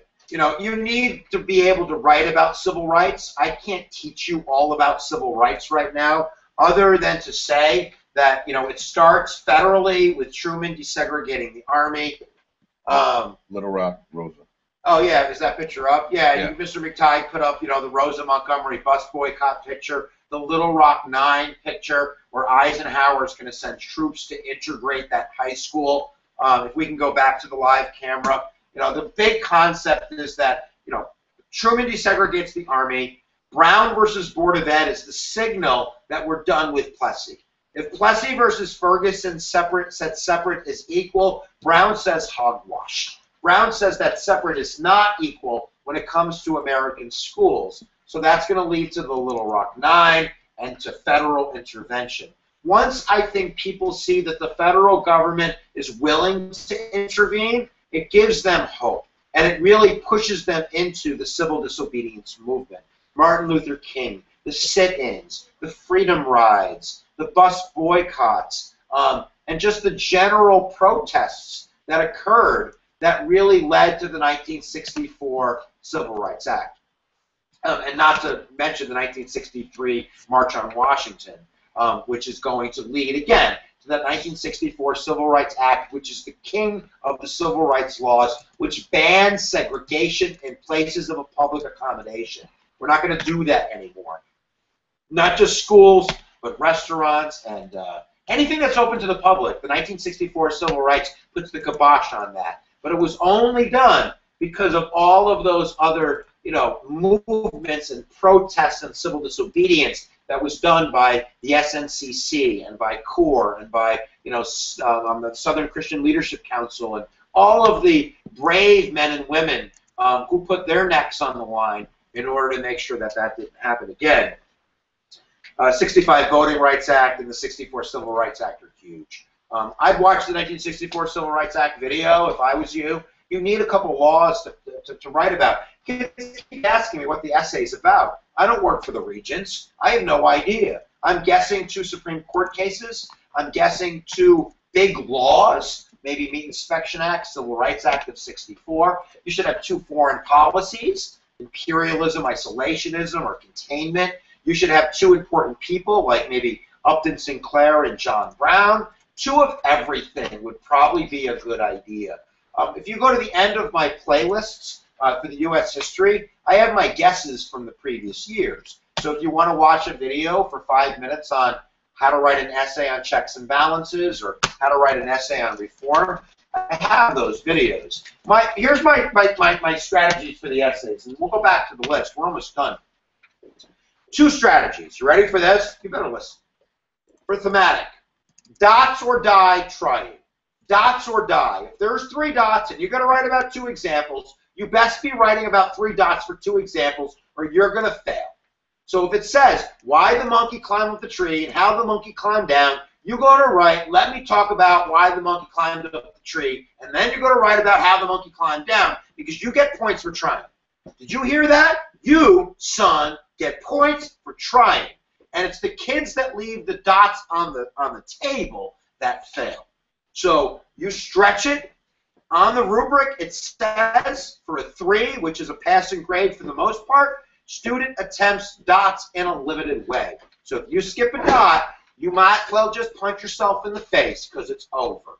For the DBQ, what is the DBQ essay about? Can somebody tweet that real quick? I'm going to move on, and then I'll go back. What is the DBQ essay about? We're going to see if someone answers that. You ready? Here we go. What is the DBQ essay about on Twitter? Go to Twitter, hit Pews. What is the DBQ essay about? And I know what you're going to say. Someone's typing it right now. It's about, there it is, they said it, documents. No! It's not about documents, you dummy. It's about the history. This is the biggest mistake kids make. They think that they're going to write about the documents and they're going to get a good grade. I could train my monkey friend to write about the documents. I got a little monkey friend. It's like that big. It's the littlest monkey in America.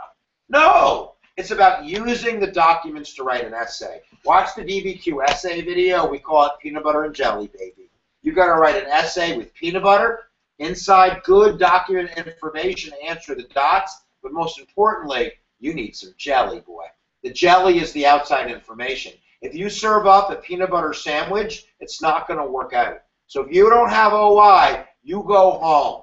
You got it? Dots or die, OI or die. And that's my strategy.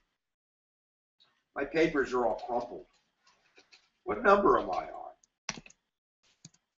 Jeez. 87. We're not going to do Malcolm X. Martin Luther King, opposite Malcolm X. Black Panthers, black nationalism, pride in your communities. Korea, Vietnam. I don't have time to do this, guys. I love the idea of you knowing the Gulf of Tonkin and the War Powers Act. You know, Vietnam is a war we lost because we believed the domino theory. We believed that we had to go to Vietnam to stop communism. So we went and we fought like hell to stop communism. And we didn't realize they weren't fighting for communism. They were fighting for their independence. So when 2 people are fighting for different things, it's very hard for either one of them to stop. You know, I always go to the statistic that we killed, they killed about 55,000 Americans in that war. We killed roughly 2 to 3 million Vietnamese, and we lost. How do you kill 3 million people and lose a war? They want to win more than you want to win. And at the end of the day, that's what that war is about. But at the beginning of the war, Congress passed something called the Gulf of Tonkin Resolution, basically taking their power to declare war and giving it to the president with a blank checkbook. And then from 1964 to 1973, we went to town. President Johnson and then President Nixon, bombing Vietnam from here to the Stone Ages, and then going on and bombing countries like Laos and Cambodia. At the end of the war, when the war was over, Congress really wanted that power back. So they passed something called the War Powers Act, which says if the president does send troops anywhere in the world, after 60 days, Congress can bring those troops back home. So I love that idea of kind of a separation of powers and checks and balances, and how the president expanded their power of executive power, and then Congress took it back at the end of the war. All right, moving on. We're on number 90 now, guys. I can see the end of the tunnel. JFK, the big things about JFK is that he started the Peace Corps. You want to make sure that you know that JFK is the Cuban Missile Crisis guy. That's a great video in my playlist. If you get a chance to watch it, you might not. But basically making sure that missiles were removed from Cuba that were aimed at the United States. We can look at it really quick. Is that on the screen? Mm-hmm.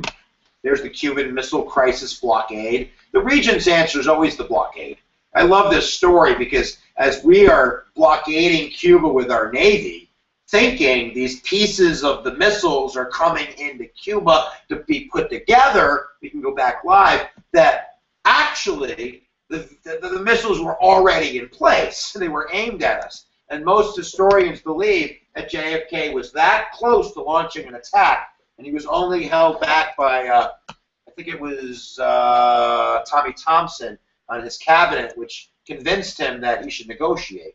And he did negotiate, and the missiles were removed, and we made a secret deal with Khrushchev for another day. But that's the Cuban Missile Crisis.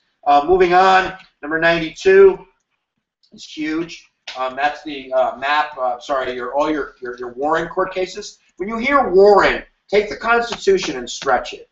Because the concept is that we're going to take the 14th Amendment and we're going to use it to expand the meaning of the Bill of Rights. So I'll do 2 cases with you. That's all I can do.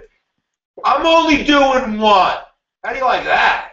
I love the court case Mapp versus Ohio. But all of those cases, and I have videos on tons of these cases and a Warren court video, is that we're going to, I'll tell you the case. It's a great case. Mapp versus Ohio, I call it the dirty little old lady case. #ew. She's disgusting. It's gross. But basically, Miss Mapp is hanging out in her home. She's got her nightie on. She's all like, womanly, being an old lady and such. It's creepy. And the police come to the door, and they're looking for her nephew. Bang, bang, bang. What do you want? We're looking for your nephew. Can we come in? No. You got a warrant? And they flash her a phony warrant. Miss Mapp takes the phony warrant and sticks it down her bosom. I crap you not. At that point, the police kind of go in without a warrant. They don't find the nephew, but are they pissed at Matt? So they start tearing her house apart, and they end up in her basement, and they end up finding dirty little old lady pornography. Ew! That's gross. And in 1963, that was 62, that was illegal too. I don't think it was like old lady pornography, like pornography of old ladies. It was just something that was illegal. And don't write about the pornography on the exam, because that's gross too. But at the end of the day, Miss Mapp is convicted on that pornography. And what she says to the Supreme Court in Mapp versus Ohio is, look, you violated due process. 14th Amendment, no state shall deny its citizens equal protection. That's the Brown versus Board of idea. Nor take their life, liberty, or property without due process. So by using the 14th Amendment, they're taking the 4th Amendment, right, which says you have to have a warrant. Does the 4th Amendment say anything about what happens if you don't have a warrant? No. So what are they doing with the 14th Amendment?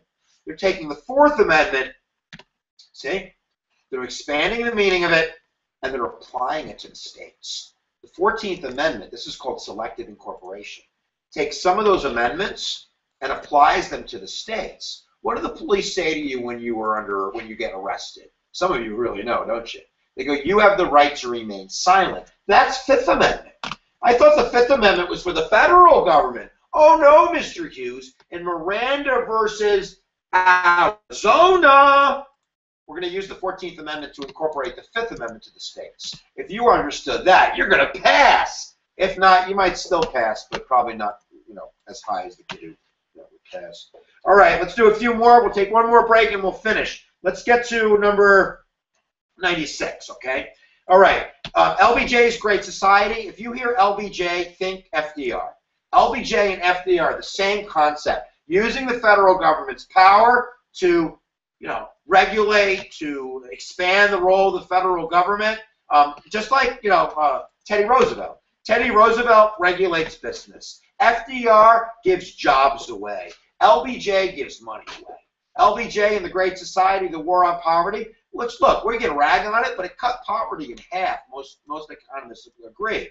Medicaid, Medicare. You go tell an old person to give up their Medicare. It ain't going to happen. We get food stamps and job programs and Head Start and opportunities for young people and kind of all of these programs designed to jumpstart the lower classes to get opportunity. The Great Society, if you could just get Medicare and Medicaid, that would be gangster. That would be great if you could do that. All right, moving on. This is on Twitter, Hip Hughes. Make sure that you follow. Make sure that you get it. Roe versus Wade, abortion. We're going to leave that at that. 95, I have a really great trick. It's called détente. Is that how you pronounce it? Détente. Détente. I like Détente. détente. I'm going to say détente because it sounds Native American. Détente. It's called détente, but it means cooling off, and it's the word that you are going to get signaled to blow on your hand. When you hear détente, you blow on your hand, and the concept is that it's the cooling off of the Cold War. So when you get that question on, the Strategic Arms Limitation Treaty, or how the Vietnam War was ending, or how Richard Nixon goes to China, any of those questions, the answer is the Cold War is ending, that it's cooling off, that it's getting better. So when you get détente, what do? Blow on it, baby. All right, what else do we got? 96, affirmative action. Affirmative action was, kind of the concept that we're going to give minorities kind of a jump start, first with quotas. Colleges and universities had to have a certain percentage of Black Hispanic students. That was knocked down in the Bakke decision.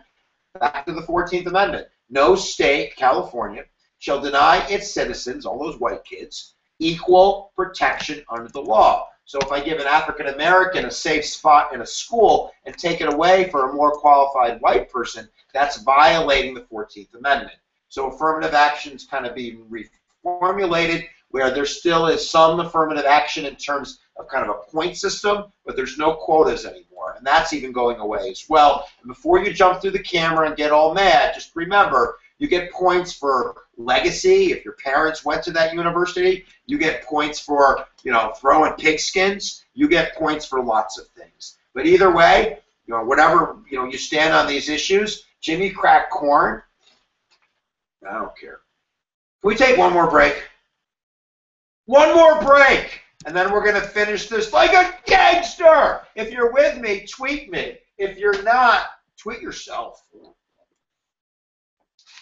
So even though we face the difficulties of today and tomorrow, I still have a dream. It is a dream deeply rooted in the American dream. I have a dream. One day, this nation will rise up, live out the true meaning of its creed. We hold these truths to be self-evident, that all men are created equal. I have a dream. Take a nation of millions to hold us back. Crown versus war, over some dogs. Back then, they call all blacks Negroes. We kick it off the top, so like a Rico. Separate is an equal when in practice. My school is a shack, mine is a path. You won't have to sit in the back of the bus and swag this. Second class citizen on the count of my blackness. They say to change the world, you gotta take a stand. Rosa Parks took his seat, changed the face of the land. Martin had a plan, and even if you want to change the world, that'd mean you gotta kill another man. Inspired by the people like the road with Gandhi. A pacifist in a war without an army, cause they can't harm me no matter how the end seems. I wonder if Mr. King is still have a dream.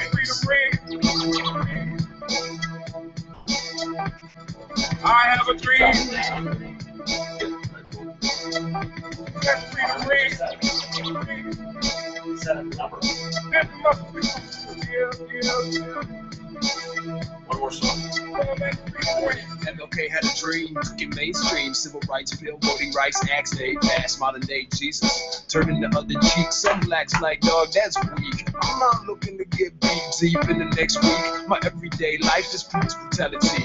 Malcolm picked up X and dropped his slave name. Radical change, defense by any means. When the hearts come back, select God protection. Whites and blacks, yeah, we in this together. They're race riots, people are dying. Warfare and watts, tear gas, bullets are flying. JFK, he got assassinated. MLK, he got assassinated. Malcolm X, he got assassinated. So it's up to us to keep that dream alive. That freedom ring. I have a dream. That freedom ring. That must be. Yeah. Oh, that freedom ring. That freedom ring.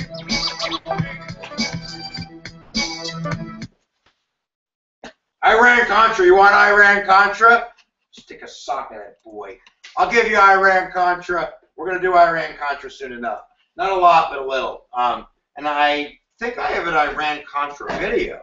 I do have an Iran-Contra video. Type if you use Iran-Contra, you watch the video. But I am going to go over it briefly. Guys, we got to finish in the next 15, 20 minutes. Yeah, we can get there. 15, 20 minutes, guys. We're going to whip through this. And then if you want to stay up for 3 hours watching videos, you know, I would recommend staying up too late. You want to get some sleep. Guessing strategies really quick, guys, and there's a guessing video. When you're guessing, I want you to look for answers that are big and thematic. Answers on the exam are generally broad. They're really big. You should avoid the blank, the little kind of washclothy answers. Secondly, I would say avoid like probability answers like mostly and some, and definitely avoid absolutes like never or all or everybody. And then the other guessing strategy, I've always said, is look for big vocab. Mississippi River, Louisiana Purchase, whatever it might be. But there is a guessing strategy video, and I would recommend all of you take a quick look through that video list on the YouTube page for U.S. history, and certainly do your best to handle your study and review. And make sure, if you haven't, I'm going to keep doing some selfish promotion, that you subscribe to the YouTube page. We would really appreciate it. And that you follow on Twitter. And if you don't know, we're on a new TV show called United Stuff of America on H2. You can watch the first video online, episode online. I'm on with Rick Harrison from Pawn Stars and The Beard of Knowledge, and it's a really great show, yada, yada, yada. Shut up, Hughes. I just want to pass my exam, Mr. Teacher Man. All right. So we're whipping through this, guys. Number 97, definitely that Nixonite idea. Nixon is a president who believes in executive privilege. He believes in a sense that maybe some would say he's above the law. The Watergate scandal is going to take him down. Don't forget that he has positives with foreign policy. He opens up China. He cools off the Cold War. Most historians give him a lot of credit for that. But you definitely want to get the idea that he covered up Watergate. He had secret tapes. When Congress wanted those tapes, and he basically said, I'm not going to give you the tapes because I'm the president. We have the best Supreme Court case in the history of the world, Nixon versus United States, which he loses. And one of the reasons why he quit was because he would have been impeached and removed. Remember, only 2 presidents have ever been impeached, Andrew Johnson and Bill Clinton. Tenure of Office Act, Reconstruction issues, Zippergate issues. All right, boy. All right. As we move on, and of course the concept is nobody's above the law. That's the concept with Richard Nixon. Don't show Zippergate. No blue dresses. Number 98, we do get the court case New York Times versus U.S., which is the Pentagon Papers and kind of press and what's called prior restraint. Nixon tried to cover up the Pentagon Papers, which were the secrets of the Vietnam War, by stopping them from being published in the paper, saying it was a national security kind of deal, and the Supreme Court ruled against him and said, you're just trying to cover your you-know-what. We're printing that. And that's kind of a freedom of press court case. Jimmy Carter. Jimmy Carter is going to follow Gerald Ford. Gerald Ford was the president after Richard Nixon. He made one big mistake. We're going to get to, we'll do that next. Gerald Ford pardoned Richard Nixon. We talked in the very beginning of this lecture about the power of pardon, and that was one big one. Ford pardoned the former president, which let Nixon off of any kind of crimes, but also, I think, turned Ford into the eyes of the American public as somebody that they didn't want to have along for another presidency ride. And that brings us to Jimmy Carter. So Mr. McTighe is going to throw the Camp David Accord picture up. That's the question they ask most about Jimmy Carter. I want you to see Jimmy Carter in the middle there and go, peace in the Middle East, baby. Peace in the Middle East. Peace in the Middle East. Assalamu alaikum. That's the Camp David Accords. Israel, the only Jewish country in the world that was put in the Middle East after World War II. None of their neighbors like Israel. And it was Jimmy Carter that got Egypt to first recognize Israel and make kind of a peace deal with them, and that's the Camp David Accords. Other vocab at the end of the exam, guys, we got to finish up. You're definitely going to get the Iran hostage crisis question. There's an Iranian revolution in 1979, and unfortunately for Jimmy Carter, he's the president. And when they take 50 American hostages and hold them for 440 days, and he can't do anything about it, yeah, that's not going to work out well. He was seen really as being a weak American leader because he couldn't get those hostages out, not to mention the terrible economy caused by oil shortages and the Iranian hostage crisis and kind of the OPEC thing in the early 1970s. Moving on to Ronald Reagan. I'll mention Iran-Contra here, but there's two things you got to know about Ronald Reagan. One is that he's the opposite of everything we've been doing in this class. Everything in class has been expanding the role of the federal government. Reagan is going to be limiting the role of the federal government. When you can switch that picture on. When Reagan was elected, immediately he has better times than Carter because the hostages are released on the day that Reagan's inaugurated. And that's a separate story how that happened. But at the end of the day, that's going to be really, really important. All right, so Ronald Reagan, hands up with an ice cream cone. All right? The concept is called supply-side economics, also called trickle-down economics. Every time I put my hands down, I'm working on demand. You know, when I give a guy a job, he has more money in his pocket, so he wants to buy more Cracker Jacks. And when he wants to buy more Cracker Jacks and demand more, then the suppliers will hire more people. Reagan believes in the opposite. He believes don't help the people with the demand, help the people who supply. So instead of, in a sense, pumping money with his hands to the bottom of the ice cream, he's going to pour tax cuts, subsidies, money, benefits, good stuff to the top of the ice cream. You give a tax cut to the rich guy, and the concept is that he will increase his factory, he will, hire more people, and the benefits will trickle down to poor people. That's the concept of Reagan. So limit the role of the federal government, trickle down to poor people, and then you'll get the concept of Ronald Reagan. Definitely going to be some scandal, and that would be Iran-Contra. In 30 seconds, he's selling weapons to Iran, our mortal enemy. He's taking, and they're fighting Iraq, our other mortal enemy. Then he would take the money, and then he would go and give the money to a group called the Contras, who were fighting the Sandinista communist government in Nicaragua. The problem was that Congress passed a law saying that we couldn't fund the Contras. Congress didn't want the U.S. government involved in this kind of struggle in Latin America, and Reagan was a Cold War warrior. He believed it was imperative to fund these Contras. So Iran-Contra, money to Iran, weapons to Iran, money to the Contras, and maybe some crack cocaine into Los Angeles. There's also some drug ties that go into that. And at the end of the day, some people went to jail, but Ronald Reagan really came off Teflon. Sometimes he's called the Teflon president because nothing stuck. He really didn't have to say anything, but I don't remember, I forget, and people kind of believed him. Maybe he was telling the truth, maybe he wasn't, but that was Iran-Contra. All right, let's go through the list, guys. We have to end this and talk a little bit about strategy and go to bed. Reagan spent a lot of money on defense, called Star Wars, number 102. Number 103, the Soviet Union is going to break up, not during Reagan, but at the end of Reagan and George Bush's territory. The Berlin Wall falls. That's an M&M idea in world history. The last foreign policy and the dance that I did, and you can watch the dance online. It's the foreign policy dance video. It was called the New World Order, because who's the only cop in town?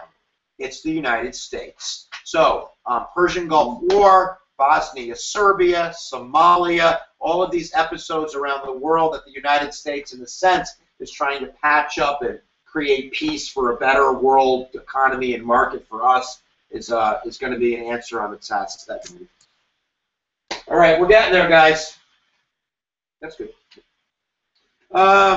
Number 105, there's trade questions every once in a while on the exam. They want you to know that there was an unfair balance in trade. There was a lot of imports coming into the United States. How many Japanese people drive Fords?